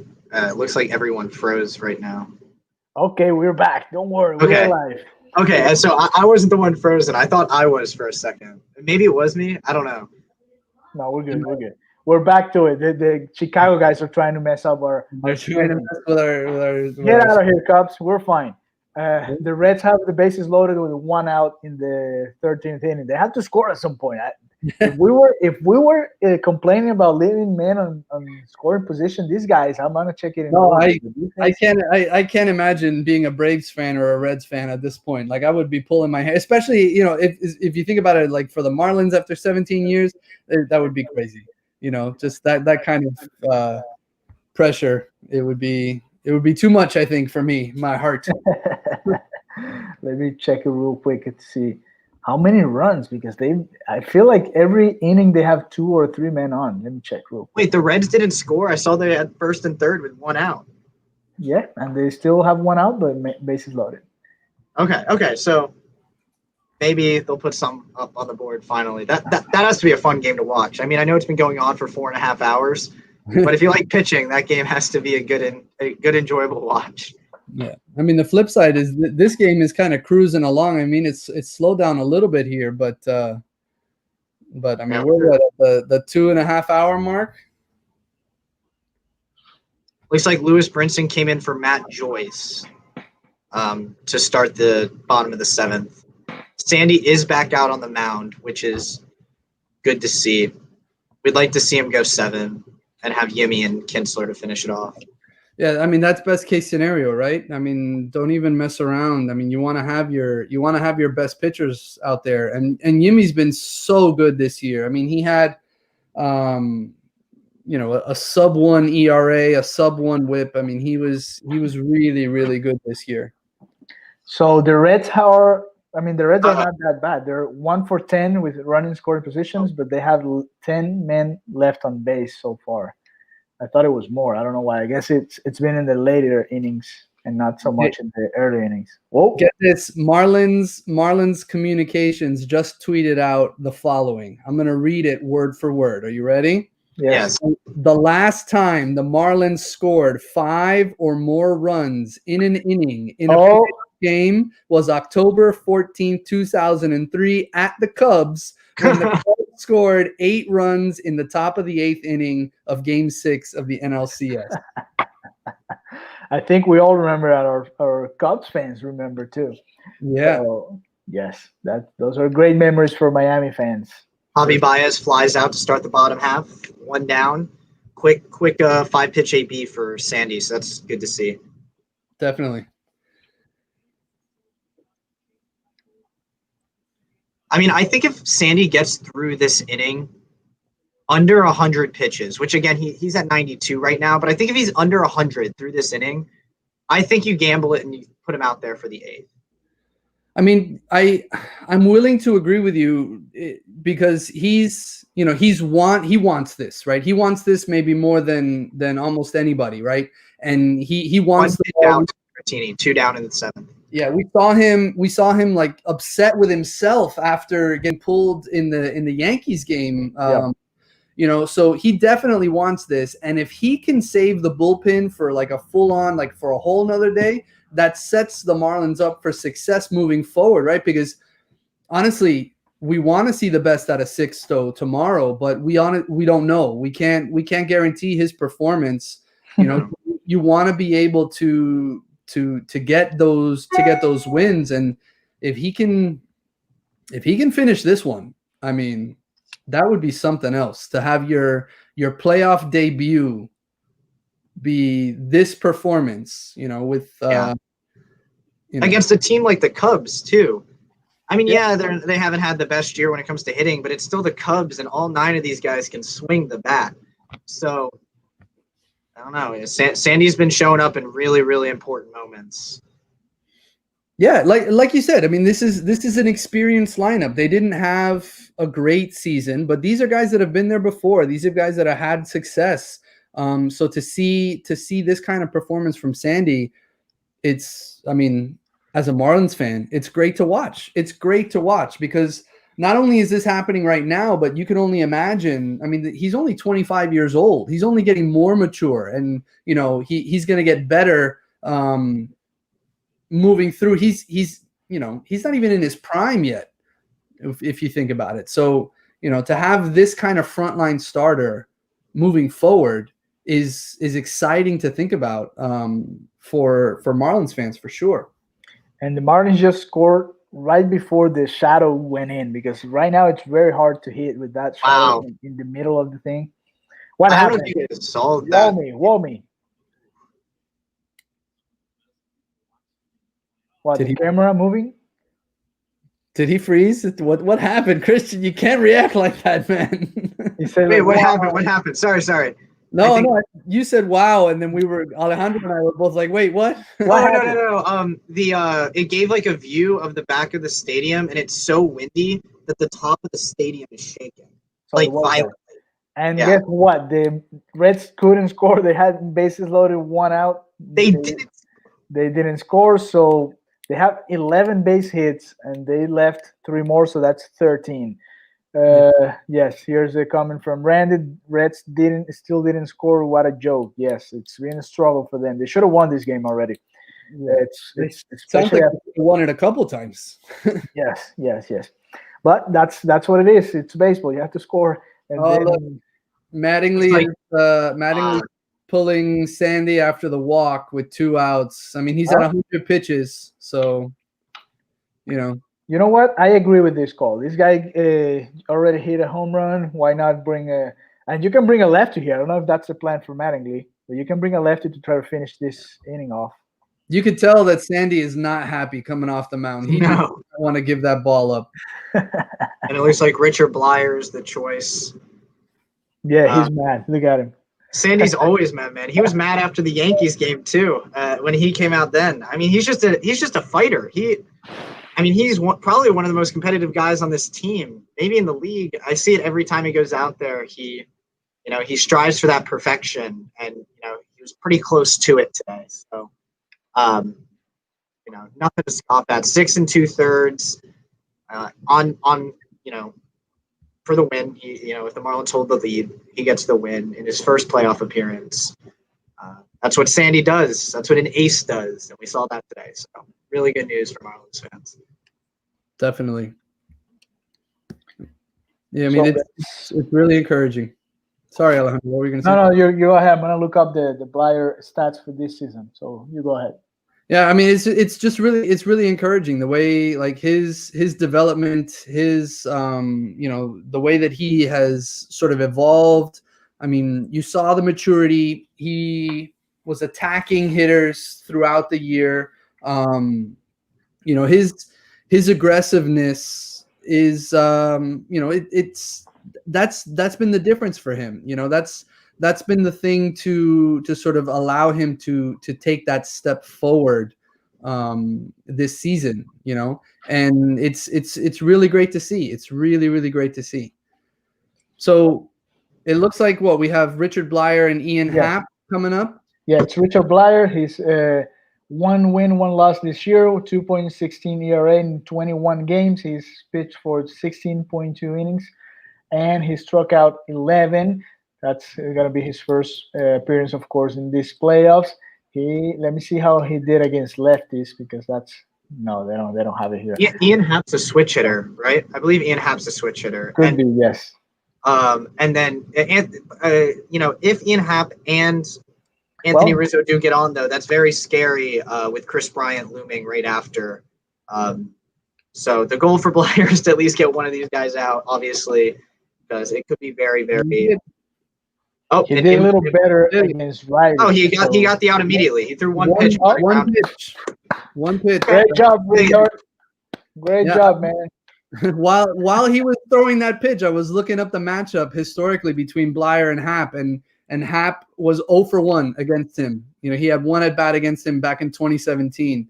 But yeah, Blyer was able to make the pitch that he needed. He induced the grounder, and the Marlins are out of the inning. So it'd be nice for the offense to maybe put up even more of a cushion. But this is on the bullpen now. Sandy might be mad with Mattingly, but I think it was the right call, man. I rather, great job. I don't want to risk it. We have to try to get this game however we can. We have the bullpen for it. If the Marlins didn't have a great bullpen, I can, even Mattingly can go out and talk to Sandy and give him another shot. Like, hey, I trust you. I'm going to give you this batter, get him out, and okay, that's fine. But in this case, I'm glad they did this, and I agree, and it worked for him. So yeah, I'm with you. I mean, he was up. He was at 100 pitches, and he was facing the guy that had already, taken him deep in the game. So you don't want to mess around. You don't want to give the Cubs any kind of life or any kind of momentum. So you make the move to the bullpen because like we've talked about.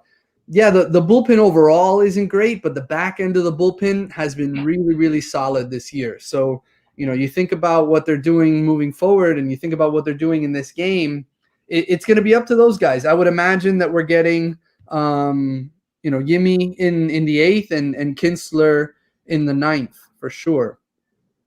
Okay, so they just got Happ, so they might leave Blyer for Rizzo because it's Rizzo, Bryant, and then Hamilton. So, if he brings back Blyer, he needs to go 2 hitters. So, does he have the option to not bring back Blyer? He does. Yes. Is the ending ended? Okay, yeah. The ending ending. But if he does bring back Blyer would need to throw to the next 2 hitters. So my guess is he makes the switch. Yeah. And then obviously he threw 1 pitch, so Blyer's going to be available tomorrow if need be, and Thursday, I guess, right? No, tomorrow, and that's it. Right, tomorrow and that's it. Tomorrow and that's it. So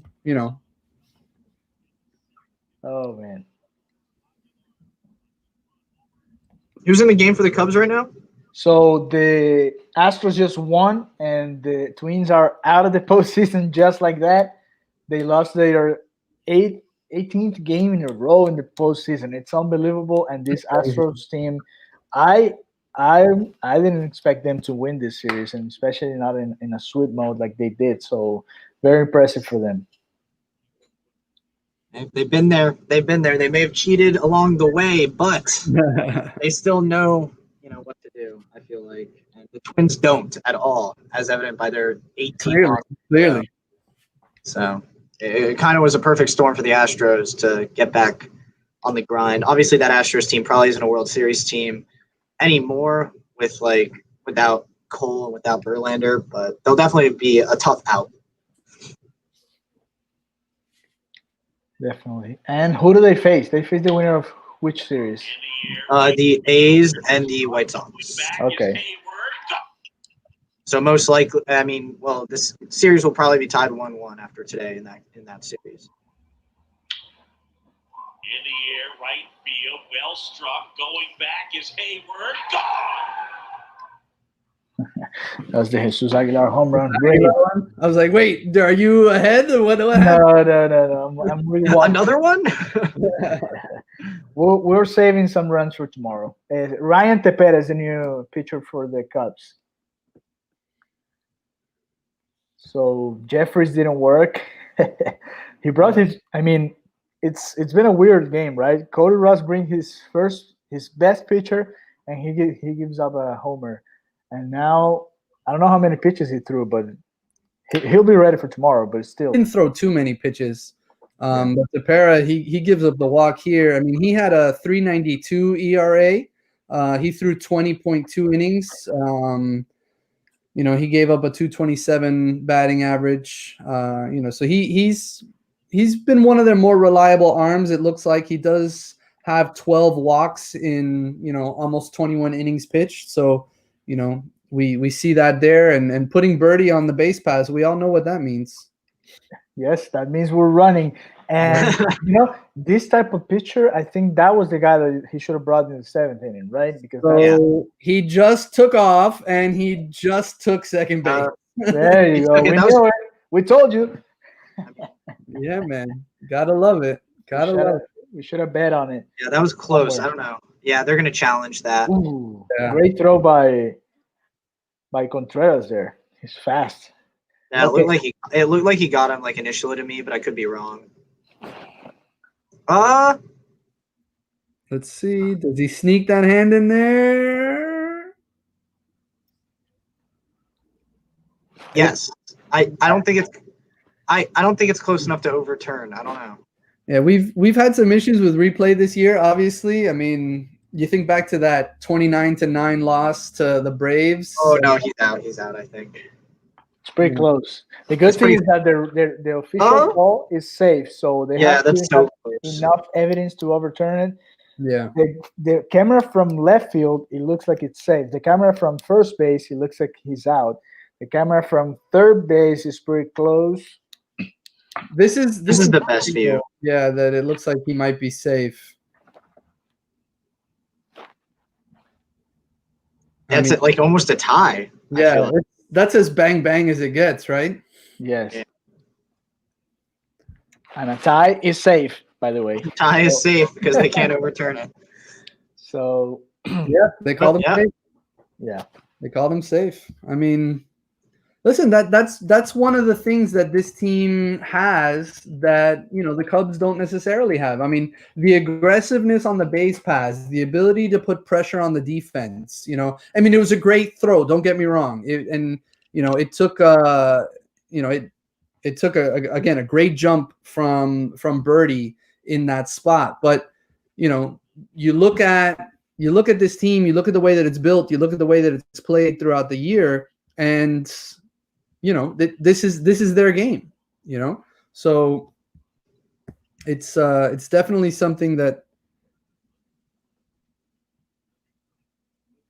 Rays put up 3 immediately versus the Blue Jays, looking to sweep them. So 3-0 Rays early. Ooh, and I was so focused on this game that I took away my eyes from what's going on in Atlanta. So the Braves have men on first and third. They have 5 infielders, 1 out.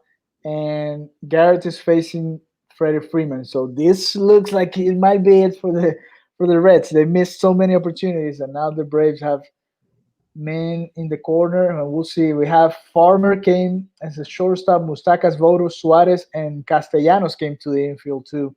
So they have 5 infielders right now.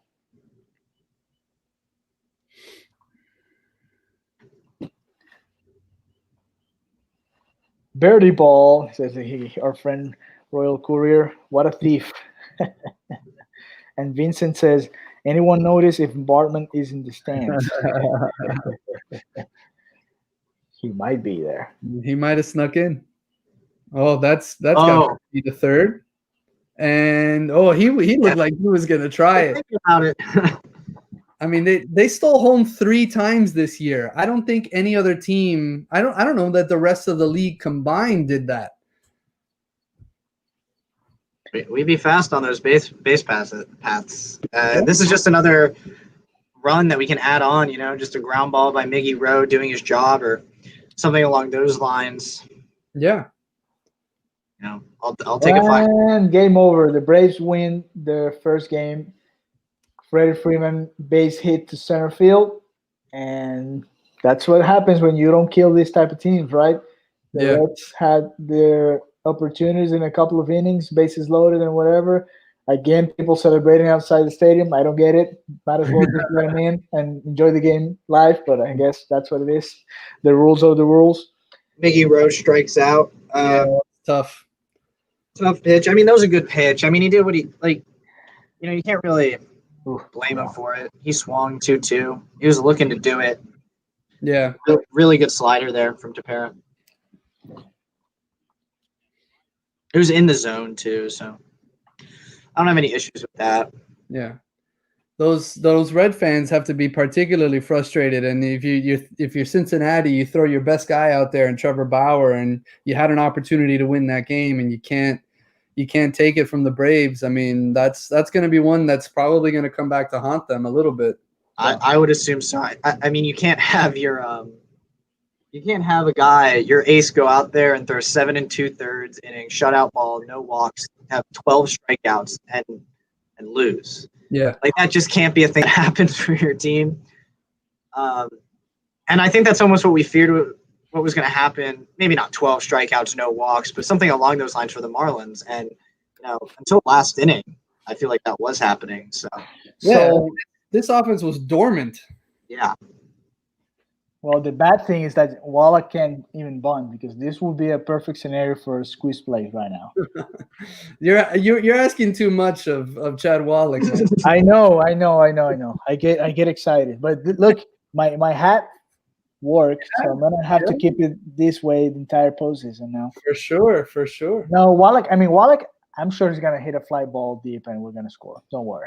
Yeah, if he can put the ball in play, if he could lift it up and get it out into the outfield. I mean, Birdie is fast. It doesn't even have to be that particularly deep. And you know that he's going to go because they want to put that pressure on the defense, So he's got to make solid contact here. Even something to the right of the infield might score Birdie. I don't know if they're playing the infield in.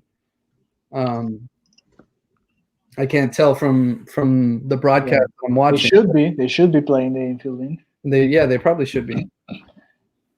Okay, so the Reds scored. Well, they didn't score. They had 11 base hits, like I mentioned before, and they left 13 runners, and they went 1 for 12 with runners in scoring position. So, and the Braves only had 6 base hits.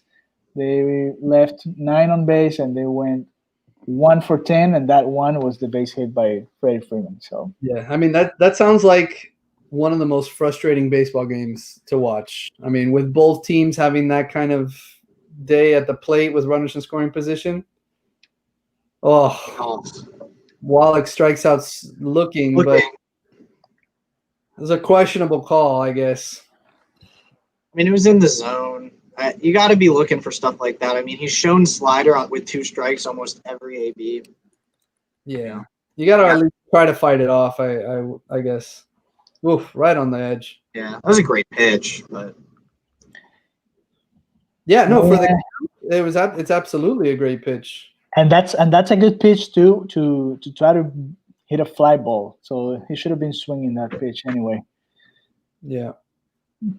Well, it's what we get with Wallach, right? We're winning the game, so that was his main job, to focus on Sandy. A pitching pitch. Yeah. Okay, so they're bringing a new guy now, I guess. Or not? They're just talking. They're scared of Corey Dickerson. Yeah, They don't want it to happen again. It's a pitching change. It's a pitching change. Yes, he's going. Yes, he's leaving. So he went on to tell me, "Hey, I'm sorry, this guy's gonna hit a homer of you. So thank you." Oh, signals. Okay, here we go. 5-0 for the Oakland A's in the bottom of the 5th inning. So that game's going one way. And give me a second because I'm getting a call. So give me a second. Maybe.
All right, so we're back, and for the 8th inning, the top of the 8th, the Marlins are hitting 2 outs, men on third now. The Alex Chavez is asking if we think the Heat can do it in the finals. Yes, they've been. I mean, they've beaten anyone they faced, including the Milwaukee Bucks and the Boston Celtics. They can do it right now against the Heat. So, Alex, I know you're a Cubs fan. We invite you to join our coverage later of the Miami Heat game. We're going to do something similar in a different format, but we're also going to be talking about this game a little bit later tonight. Heat in 4, Heat in 5, Heat in 6, Heat in 7. Yeah, it's Heat in 7 time, right? It's just math. It's just math. It's algorithms. It's everything. It's LeBron James against the Heat. We're beating them. We're beating them anyway. It's gonna be an awesome series. Hopefully, it goes longer and we can enjoy a very very exciting series for that NBA Finals. So, what do you guys think, Andrew? Chafin.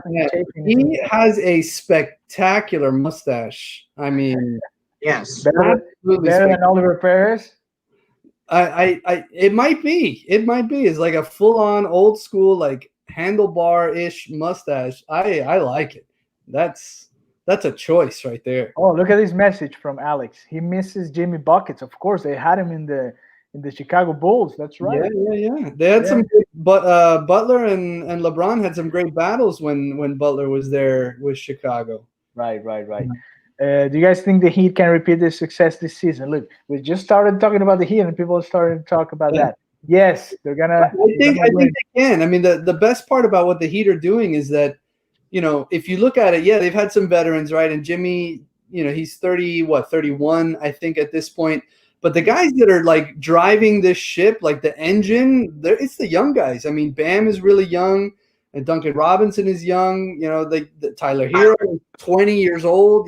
So you look at that, and the core of this team is really, really young, and the Heat seem to be really good at identifying those veterans that can help. So even if some of these other guys kind of age out, right? Iguodala is going to get older, and he'll be done. They'll find another like defensive stopper that they bring in at that point. So I do think that the Heat are set up for long-term success for sure. Just like the Marlins, they're set up for long-term success.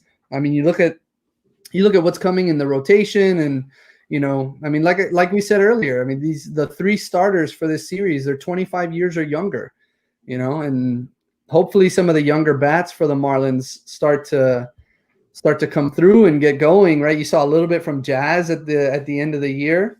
Hopefully some of these other guys, Monte, Lewin Diaz is on the active roster too. Yes. So, hopefully these guys get a chance to really sort of take their next step too. But I think both the Miami Heat and the Miami Marlins are in good shape moving forward. Yeah, I think that's a good point about Jazz Chisholm. I mean, when he started like hitting like in the low 100s.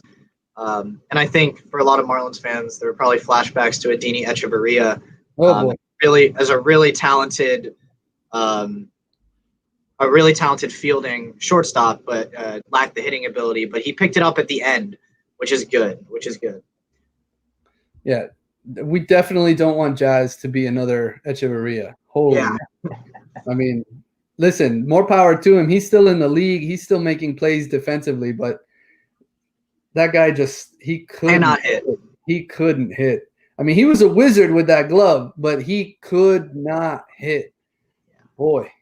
Yeah, it was I mean, I feel like when Echeverria got a hit, it was wild. It was I mean, that back in those when he was down here, that he was a clear hole in the lineup too. I mean, that was such a strong lineup, but once you got to the back end of that lineup, it dropped off a cliff from where it was, and he was not good with the bat. Looks like Mattingly has gone with Yimi.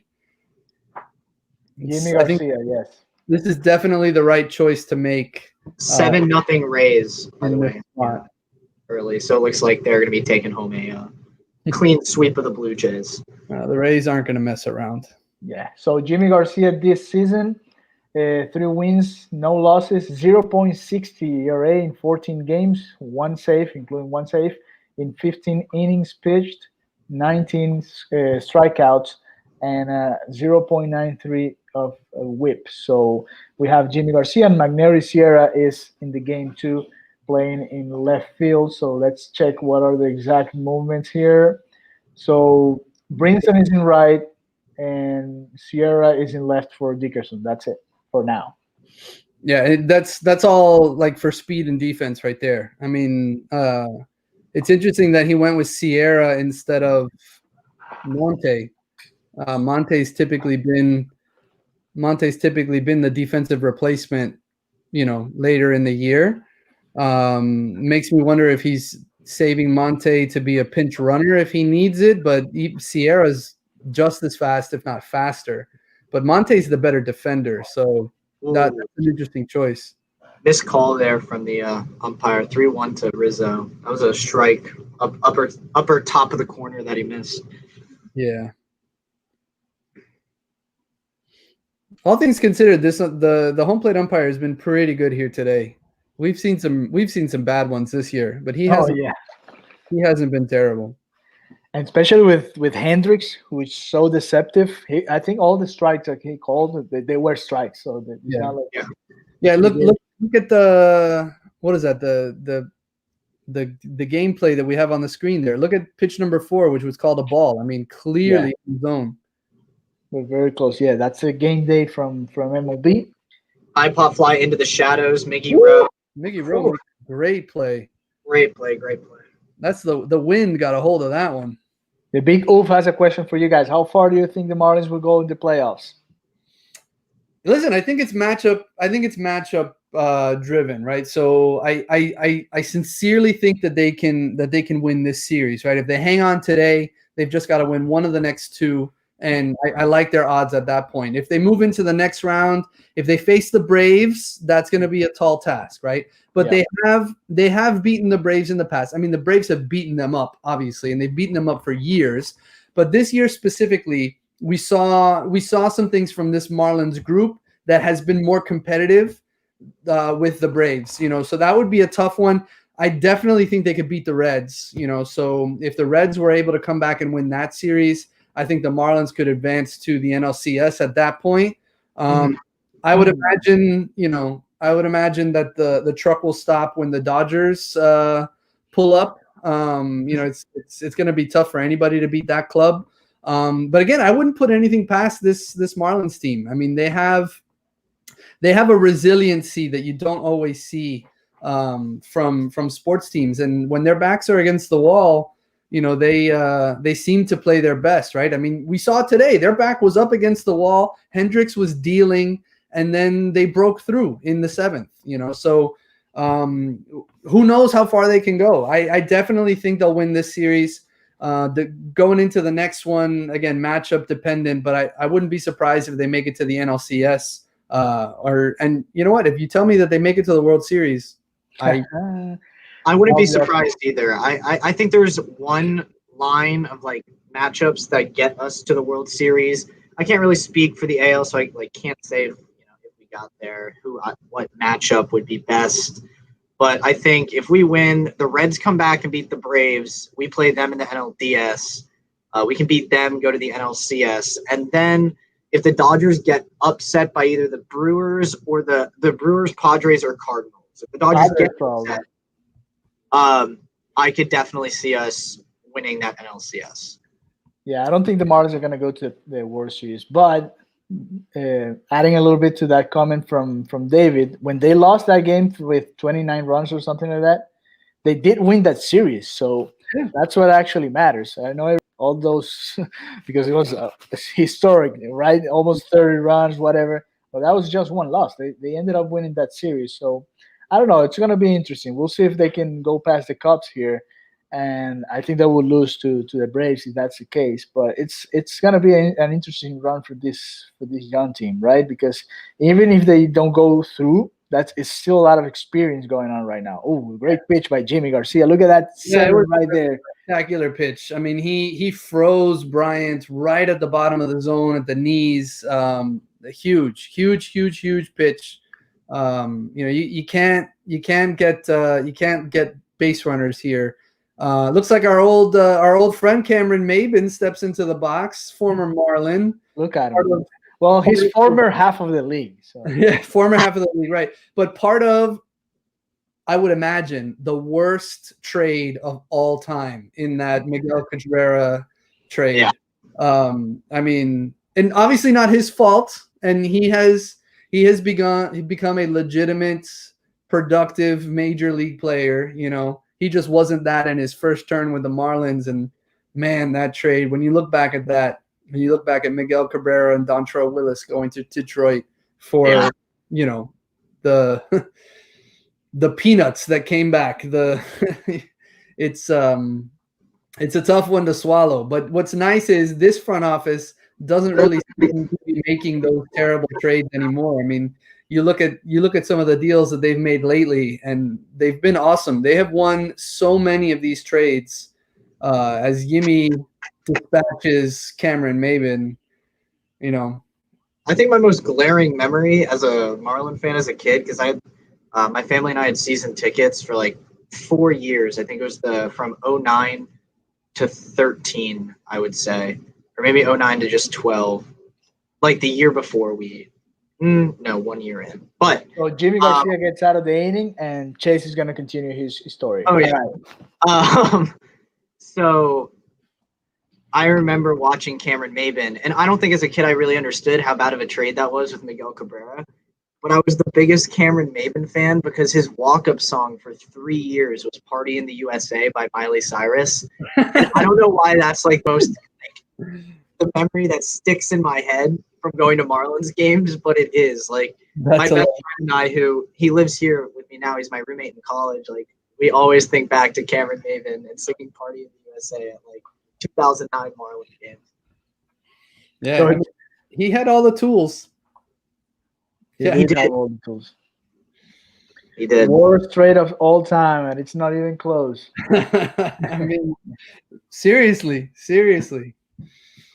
Yeah, but you know what's funny? Like some of those guys, when they left the Marlins, I mean, Andrew Miller, he became a pretty good pitcher, pretty good reliever, right? Maben had Andrew Miller in those years was amazing for the Indians. Yeah, and then Maben ended up having a productive year.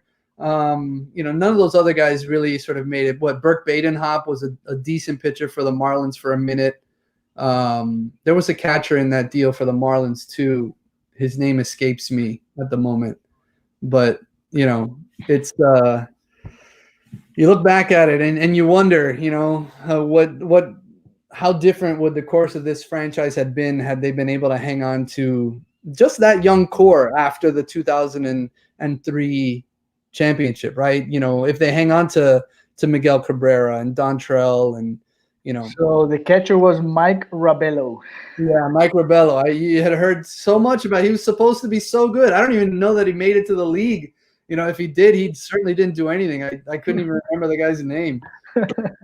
So, but it's good to see that Maben's still in the league and still producing. He was, I guess, the fourth outfielder for the Cubs this year. Probably the defensive replacement on most nights for Kyle Schwarber. Yeah. But at this point, Marlins they need 3 more outs. It would be nice to get another run or two and maybe avoid having to use Kinsler. But I don't know that Mattingly is going to mess around with some of these other arms in the bullpen. Man, they're showing the Marte hit by pitch. That was so scary. So scary. An inch or two, and I mean, his career might be done. Yeah. It could have been similar to what happened to Giancarlo Stanton. So yeah, we're glad that ball didn't hit him in the face. Yeah. Would you bring Kinsler for this win? With a 4-run lead, probably.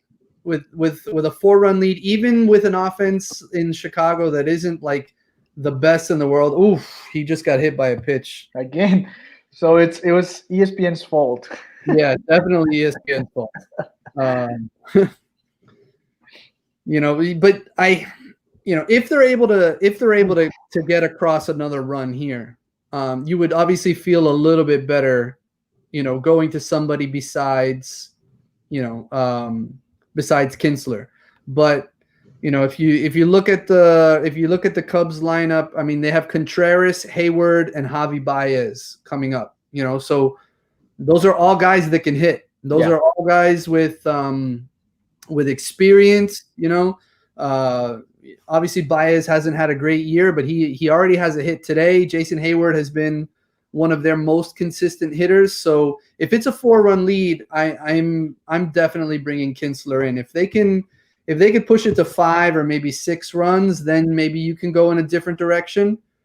It looks like Marte's coming out of the game here. Yeah, he should be. He hit him right in the hand, left hand, right there, and it's pretty chilly over there in Chicago. So, it's not a great sign. Not a great sign. So there you go. Probably Monte Harrison going in. Yeah. I mean, you don't lose much offense or defensively going from Marte to Harrison. I don't know that it's much of an upgrade though. I mean, Marte is great out there. But and you definitely don't lose anything on the base paths if he is indeed the one that's going into the game. Looks like Marte's going back to get examined. So yeah, it's probably nothing. If it's a tied game or something, you might keep him, but you can't risk it right now with a 4-run advantage, and even Rojas is going down with him. See what's going on. Okay. Hopefully he's not seriously hurt, because if we lose Marte, I mean, he's one of the veteran bats in this lineup that has been able to produce. I mean, his average hasn't been great, but he's come through with clutch hits, and he has experience against the Cubs. He has experience against Darvish specifically. He's actually hit pretty well against Darvish.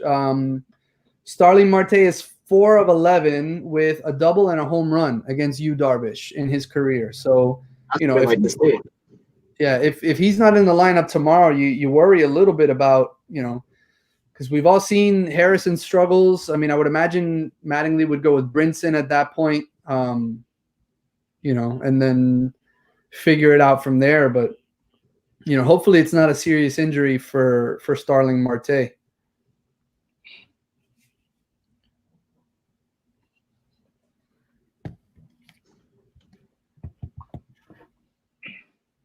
They're worried about Monte. They're worried about Monte over there at first base. Yeah, hopefully it's nothing too bad. So the Cardinals series is starting against the Padres, and Paul Goldschmidt hits a 2-run bomb against the starter from the Padres, who is Chris Paddock. So it's a 2-run lead. Chris Paddock. Yeah, 2-run lead for the Cardinals early in the game. This Cardinals team is very dangerous. Every time they get to the playoffs like this, I'm scared. They might end up with a long run there on that side of the equation. Yeah, the Cardinals have a similar mojo to the Marlins this year, going through what they went through. Not unlike they didn't lose 18 players at a time, but still, I mean, they were affected by COVID. And then so Goldschmidt hits that bomb off Paddock, and that's another former Marlins prospect that got traded away in a terrible deal. That's a terrible deal. That one is. Yeah, Fernando Rodney, right? I think so. So. Yeah, that was. Yeah, not a trade that the former front office can look back and that was so bad. That year Rodney was like great, and then he got to the Marlins and it just stunk. So, yeah, I mean, yeah, I know Mike Hill. I think Mike Hill was probably part of the front office at that point. I don't know if he was. If he was pulling the trigger on that trade, but that feels like one that came from above him because, Yeah, it was probably. You know what? Give up whoever you have to because we are here in this fight, whatever, and then it just. Yeah, they went. Can you imagine Paddock, Alcantara, Sixto? Oh my God. Forget it. I mean, the 2016, the Marlins had a shot at the playoffs that year. I mean, that was Mattingly's first year as a manager, I think, down here. They had a shot that year, but it just kind of fell apart there in the end. Injuries and things like that. So, but they were 3 games over 500, 130 games in. Yeah, to give up Chris Paddock. I mean, obviously, in retrospect, we had no idea at that point. Yeah, he wasn't that type of prospect, but still. Yeah, but to look back at that trade and you cringe a little bit. So, man, Brian Anderson has not looked comfortable at the plate today at all. No.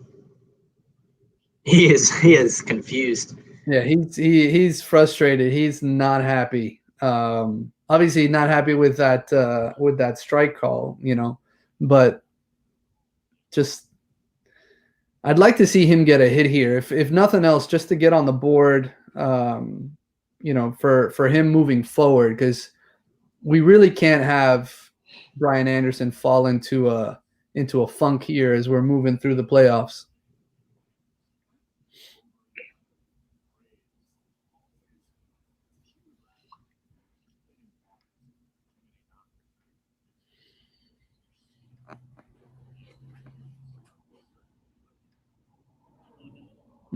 Oof. Just that off speed, he struggles with it. Yeah, and they're staying away from him. They're not giving him anything to turn on. They haven't been giving him anything all day long. That's a smart choice. I would try to stay away from BA too. Yeah. I mean, he had an 8 home run yet this year, or were all 11 pulled? I don't know. Yeah, we'll have to look it up. So the Cardinals have been they scored the 3rd run. Another let me see, who was it? Paul Young, was it? Yes. So it's 3-0, and they have men on 3rd and 2nd and 1 out in the 1st inning of that game over there. So, short fly ball. That's gonna great grab, but it's gonna bring the 4th run for the Cardinals. So it's 4-0, just like that. 4 runs in the 1st inning for the Cardinals over there at San Diego. Very different kind of game than what we had. Yes. Yeah. I mean, we were talking about how earlier, probably like 2 hours or an hour and a half ago, that there's a combined 2 runs scored in 27 innings played, and since then, the A's have put up 5, the Marlins have put up another 5, the Rays and Blue Jays have put up 8, and now the Cardinals have put up 4. Picked up halfway through. Yeah. I guess the afternoon baseball was a little lazy, and as we're moving here into the early evening, things are picking up. Yeah, it's still early over there in San Diego. It's what 2. Yeah, yes. Yep. It's weird how they decided to put the bubbles in the places that they decided to put them. Well, BA turned on one, but Yeah, I would have loved to have one here in Miami. That's good to see, though. That's a good swing. Yeah, that was definitely a good swing, and I mean, he just missed it. Like he was 2 or 3 feet away from a homer, for sure. Ooh, yeah, that's a homer on any other part of the park for sure. Yeah, definitely. Without the wind, that might be a homer at any other stadium. Yeah, right. That's true. If the wind is still coming across the field like that, it might have knocked it down some. Yes.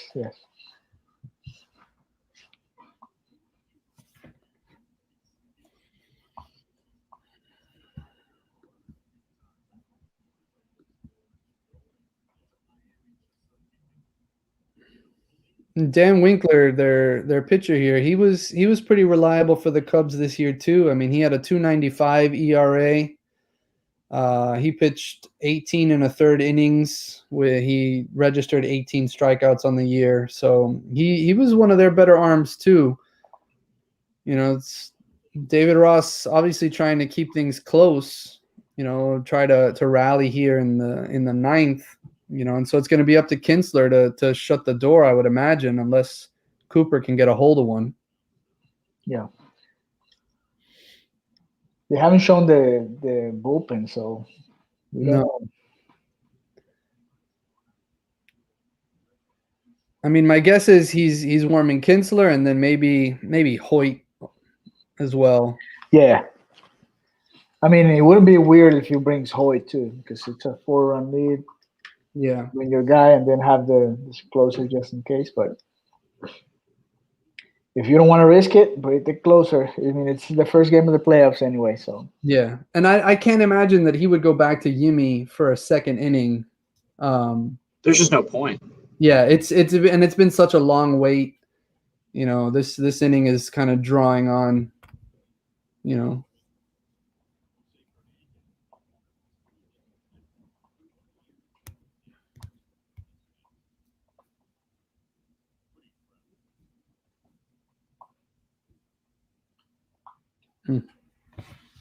And 4 more outs in this first Marlins playoff game in 17 years. It's kind of crazy. Yeah. Been through a whole one. Yeah, so Kinsler's out in the bullpen. Yeah, and nobody else, so it's going to be Kinsler regardless of what happens. So I'm fine with that. You know, I mean, if he gets into trouble, you leave him out there. I think you just let him figure it out. Yeah, he also hasn't pitched in a few days. I think his last outing might have been that win in New York. On the first day of New York, yeah. Yeah, so he hasn't. It's been a few days for Kinsler. You know, he's rested. Probably want to loosen him up. If he can get through a quick inning in the ninth, he'll definitely be available tomorrow and Thursday. You know. Yeah, that's the risk, right? Having throw like 30 pitches if things get weird. But you have to secure this one, and then we'll see what happens tomorrow. Yeah, I think, and listen, I think that's the right play. Four runs in a place like Wrigley doesn't always hold up. You know, even with this lineup. But again, the Cubs are coming up with a handful of batters that know what they're doing, right? And they have the experience, right? So it's Contreras and then Jason Hayward and Javi Baez. So, you know, those are not scrubs that are going up there, even if they haven't performed particularly well this season. You know, you have to send your best option out there if you're Mattingly, and that's what he has in Kinsler. You know, and God forbid, Kinsler gets into a little bit of trouble, he still has a few options behind him. I mean, I would imagine, you know, if Kinsler does get into a little bit of trouble, we'll see Hoyt next. Yes, he's been the cleaner, right? Yeah, I don't know that Ryan Stanek, you know, would be an option. He's been so inconsistent, you know, since joining the Marlins. You know, you thought when they acquired Stanek last year that he could be a potential option down the line for the back end of the bullpen, but Stanek has not been any good, you know. And some of those other arms that they have in there, the other bullpen arms, I mean, he went with Braxton Garrett and Nick Neidert. And I think Mattingly chose both Garrett and Neidert over somebody like Nick Vincent for long relievers, so just in case Sixto, isn't any good, right? Or, Right. Just in case, if they move into the next round, they need another long guy. But it was a little surprising to see Nick Vincent left off the staff, but I really do think because Ureña's injury probably short-circuited a little bit of the plans that they had, at least for this series, right? Because Ureña would have been the long reliever instead of Nick Neidert, I would imagine, or Braxton Garrett. And then you would have had Nick Vincent in there as well, so kind of limited the back end of the bullpen a little bit. So, but, I would guess, if Kinsler gets into a little bit of trouble, it'll be Hoyt. But hopefully it's a clean inning. Hopefully it's quick, 1, 2, 3, and the Marlins can lock down this win. I mean, 3 more outs, and they can't give up 4 runs. So they're showing how the hotels, Kinsler's hotel room That's looked so crazy. during the quarantine. He was just pitching against the mattress and all that, and that's awesome. So Brandon Kinsler's in. We have a beautiful afternoon over there in Chicago. It's raining here where I live, I at least. And it's Brandon Kinsler this year: 2 wins, 3 losses, 2.22 his ERA, 24 appearances, 12 saves in 14 opportunities, like David has been saying, 24 innings, 24.1 innings, 14 strikeouts, and 1.32 of WHIP. In the postseason, he has 1 appearance in the postseason, 3 games with the Washington Nationals in 2017. He lost 1 game in one of those 3 appearances. In 3 innings pitched, he has allowed 3 earned runs, 1 base hit, which was a home run, and that's where all the damage came from. And he struck out a couple. So, second time in the playoffs for Brandon Kinsler. Yeah, he's been really, really good this year. I mean, he took on a leadership role with this staff. Oh no! Snuck by, and he's gonna get to second base. What happened? You guys are the I get okay. It's coming. You'll see it. It just creeps by the bag at first, But listen, this is why you gotta lock it down right now, because you can't take for granted what this team, what this lineup has done in the past, right? Maybe they haven't been great this year, but this lineup has shown the ability to produce, and to produce in the postseason specifically. The tough spot with Contreras getting to second is that it eliminates the double play, which Kinsler's been so good at this year. Yeah, at this point you have to forget about Contreras, right? Just focus on Hayward. Yeah, you just got to focus on the batter. Yeah, this is a huge bat for Hayward, right? He hasn't been productive for the Cubs since he got here, so a very important out for the Marlins too. Trying to get this one, the first one of the inning, is key right there. Yeah, he had their best batting average this year of the regulars with a 265 average. Pops one up though, and Miggy Rowe got 1 down. We're 2 outs away now. Here we go, guys. Yeah. Now it's Javi Baez. Ooh. Showing Caleb Smith. Yep. Warming, like, I guess he filmed himself. Listening to these guys describe their experience on Zoom and stuff like that, it's just going through that quarantine. It was so crazy to cover that this year, and to hear them talk about it and what they did and how they came together. I mean, it was just a wild story, wild experience, and Kinsler really helped them, and as a leader, he's taken on a significant role. I mean, he's another free agent addition that this front office made this year that has really paid off and really produced. I mean, they brought him in when there was a clear need on the back end of the bullpen. I mean, when they traded away Sergio Romo last year, they'd never really found another closer after that. You know, I mean, the Romo trade got the team Lewin Diaz, and I make that trade 1,000 times out of 1,000. Yeah. But they had a clear need at closer, and Kinsler came in and he really stabilized the back end of this bullpen, which was such a disaster last year, right? And he's doing it here in the postseason. These additions have really, really helped this club. I mean, if they're able to secure this win, I mean, you're talking about the 3-run homer from Corey Dickerson. You're talking about Jesus Aguilar's 2-run homer, and you're looking at Brandon Kinsler picking up the save. I mean, those 3 all came this year, and obviously Sandy was incredible, but it was it's an important step forward for this franchise if they're able to secure this win and to see the front office bringing in productive veterans, because that hasn't always been the case in the past. Right. They just showed that cap. I think I'm going to get that one. This is postseason right here. That looks awesome. Yeah. So the Padres have scored 1 run. Eric Hosmer with a sac fly. So it's 4-1 now in the bottom of the first. So long game still ahead for the Padres, and they have a very explosive offensive squad. So we'll see if they can come back from that one. The Rays have put out a lot of numbers tonight. They're winning 8-1 against the Blue Jays. So the Blue Jays is going to be a shorter one here in these playoffs. It's a nice story. It's a very similar story to the Marlins, but they got to face one of the best team in the American League, and that was a hard matchup. I mean, we saw it in the Marlins Rays series. That was very tough for the Marlins. Yeah, that Rays team is a good team. They've got pitching. Woo.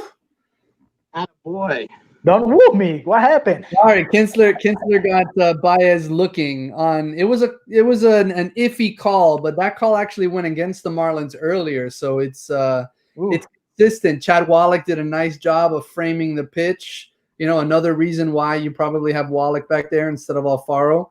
But Kinsler with a big strikeout in that spot of Javi Baez. And a big smile, too.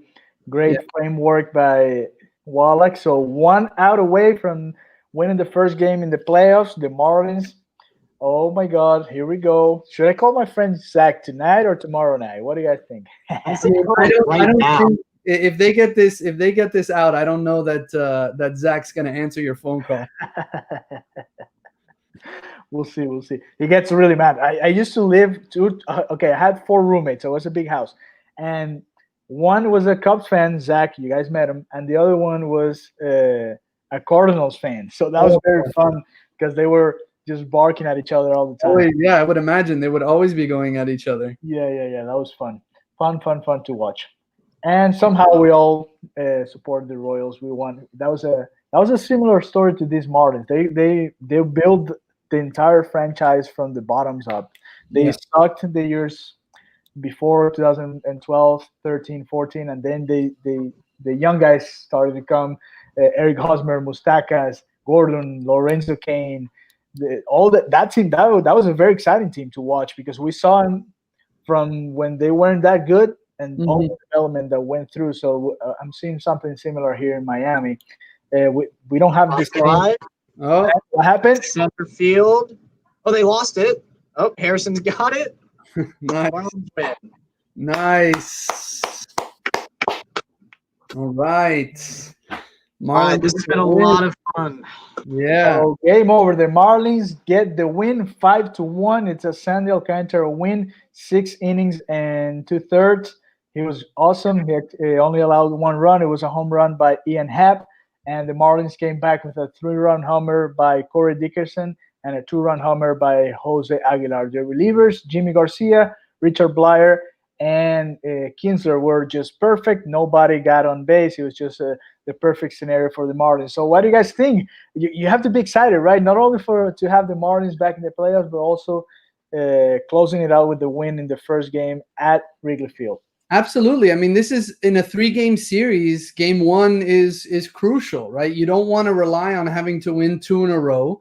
You had their ace out there, and then the Marlins put their ace forward, and Sandy's performance was incredible. And, Hendricks was great, but they were able to do just enough, right? And they were able to make him work and work and work. I mean, we saw him, he had 3 walks, he had the hit by pitch. So, they made him work so much that it ultimately allowed the offense to kind of break through against him. And then obviously the insurance from Aguilar with his home run, just a spectacular effort. And you look at how, it was the guys that they brought in plus Sandy that really sort of made the difference today. It's really, really exciting, fun to watch.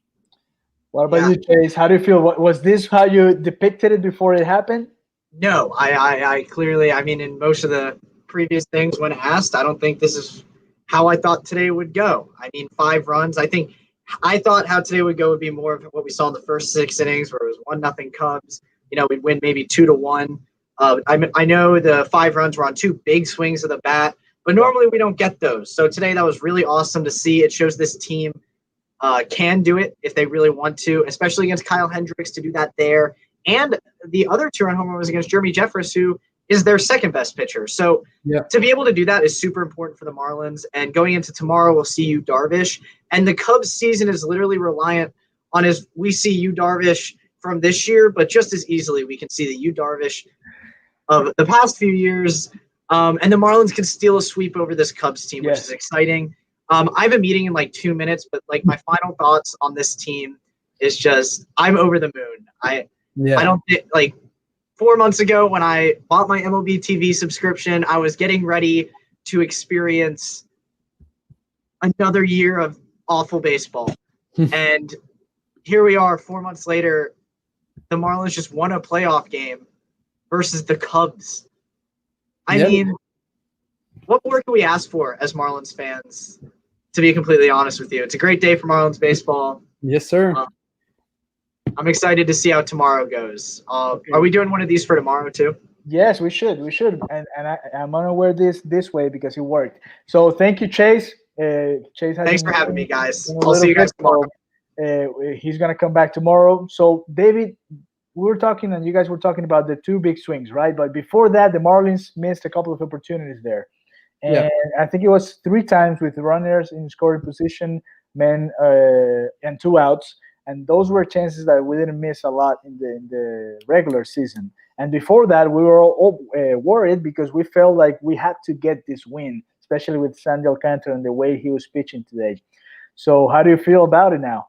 Listen, I feel great. Obviously, you're worried about the offense, you're worried about that production, and then going through as Hendricks continued to shut them down inning after inning, and the Marlins weren't able to capitalize on the opportunities. You got more and more worried as the game went on. And then obviously, everything completely turns on that Dickerson home run. Right. And it moves all of the pressure to the Cubs, obviously, and it moves all of the pressure to Yu Darvish. And actually, I think it probably relieves a lot of the pressure on Sixto. So you look at him going into had the Marlins lost this game, all of the pressure would have been on a 22-year-old rookie to start. Now he can go out there knowing that at worst, Pablo Lopez will be pitching on Sunday, right? And he can go out there knowing that if he shuts down this offense, which we see can be shut down, the Marlins will advance, right? And they will continue to prove the doubters wrong, which has kind of been what they've been doing all year long, right? The whole "why not us" refrain. I mean, it keeps coming up. It keeps coming up, and it's really exciting. Right, and you were talking about the 2 key additions to this team, Corey Dickerson and Jesus Aguilar, who both hit a home run today. And especially Dickerson, man, that was as clutch as it gets. 7th inning, right? Was it in the 7th inning? Yeah. 7th inning against Kyle Hendricks, he was awesome during the entire afternoon. Every time he got in trouble, he found a way to get out of it. And then that big swing, man, 3-run homer from a guy that has a lot of experience. We have to remember these guys. Marte has a postseason experience. Kinsler, Aguilar has experience with the Brewers. So this is a young team, but this is a team that has some experience in this time of the year. So, but that special swing against Kyle Hendricks, that 3-run homer, it's very special for this Marlins organization, right? Definitely, definitely. And, Dickerson, the experience you're talking about. I mean, Dickerson was with the Pirates for a long time, so he's played in Wrigley Field a ton. He had some familiarity with Kyle Hendricks, so all of that helps. But he comes through in a spot where the Marlins typically did not come through throughout the season. Going into this game, when they were trailing after 6 innings, they were 1-26. Now they're 2-26, and now they're 30-0 at this point when they're leading after 7. So when they can have that lead late, this bullpen has been good enough and the starters have been good enough that they can continue to lock down these wins. And I'm really excited for tomorrow for sure. Yeah, so like David said, Sixto Sanchez is going tomorrow against Yu Darvish. You guys weren't here, but I did the pre-game, and I don't know why I thought Darvish was pitching today. So I did all these numbers on Darvish, and I was ready for the game. And then Hendricks started the game, but I have it here, and I'm gonna refresh it tomorrow. Darvish in the postseason is not that good, and it's an easier target than Hendricks. Of course, it's baseball, and you never know what's going to happen. But definitely a very exciting moment for Marlins fans going up to tomorrow. Tomorrow's going to be at the same time. It's going to be 2:08 East time, and it's Sixto Sanchez against Yu Darvish. Hopefully, Starling Marte. That's another key element here. Hopefully, he's healthy. He can come back from that hit by pitch in the hand or the wrist, and that he can be part of the lineup, of course, tomorrow for that game too. So thank you very much for joining us. It's been 3 hours and 40 minutes for all of you that are watching live. I'm gonna put this last part of the segment. I'm gonna cut it and put it here in the YouTube channel as well for you guys that are coming in here late, just trying to find some information about the series.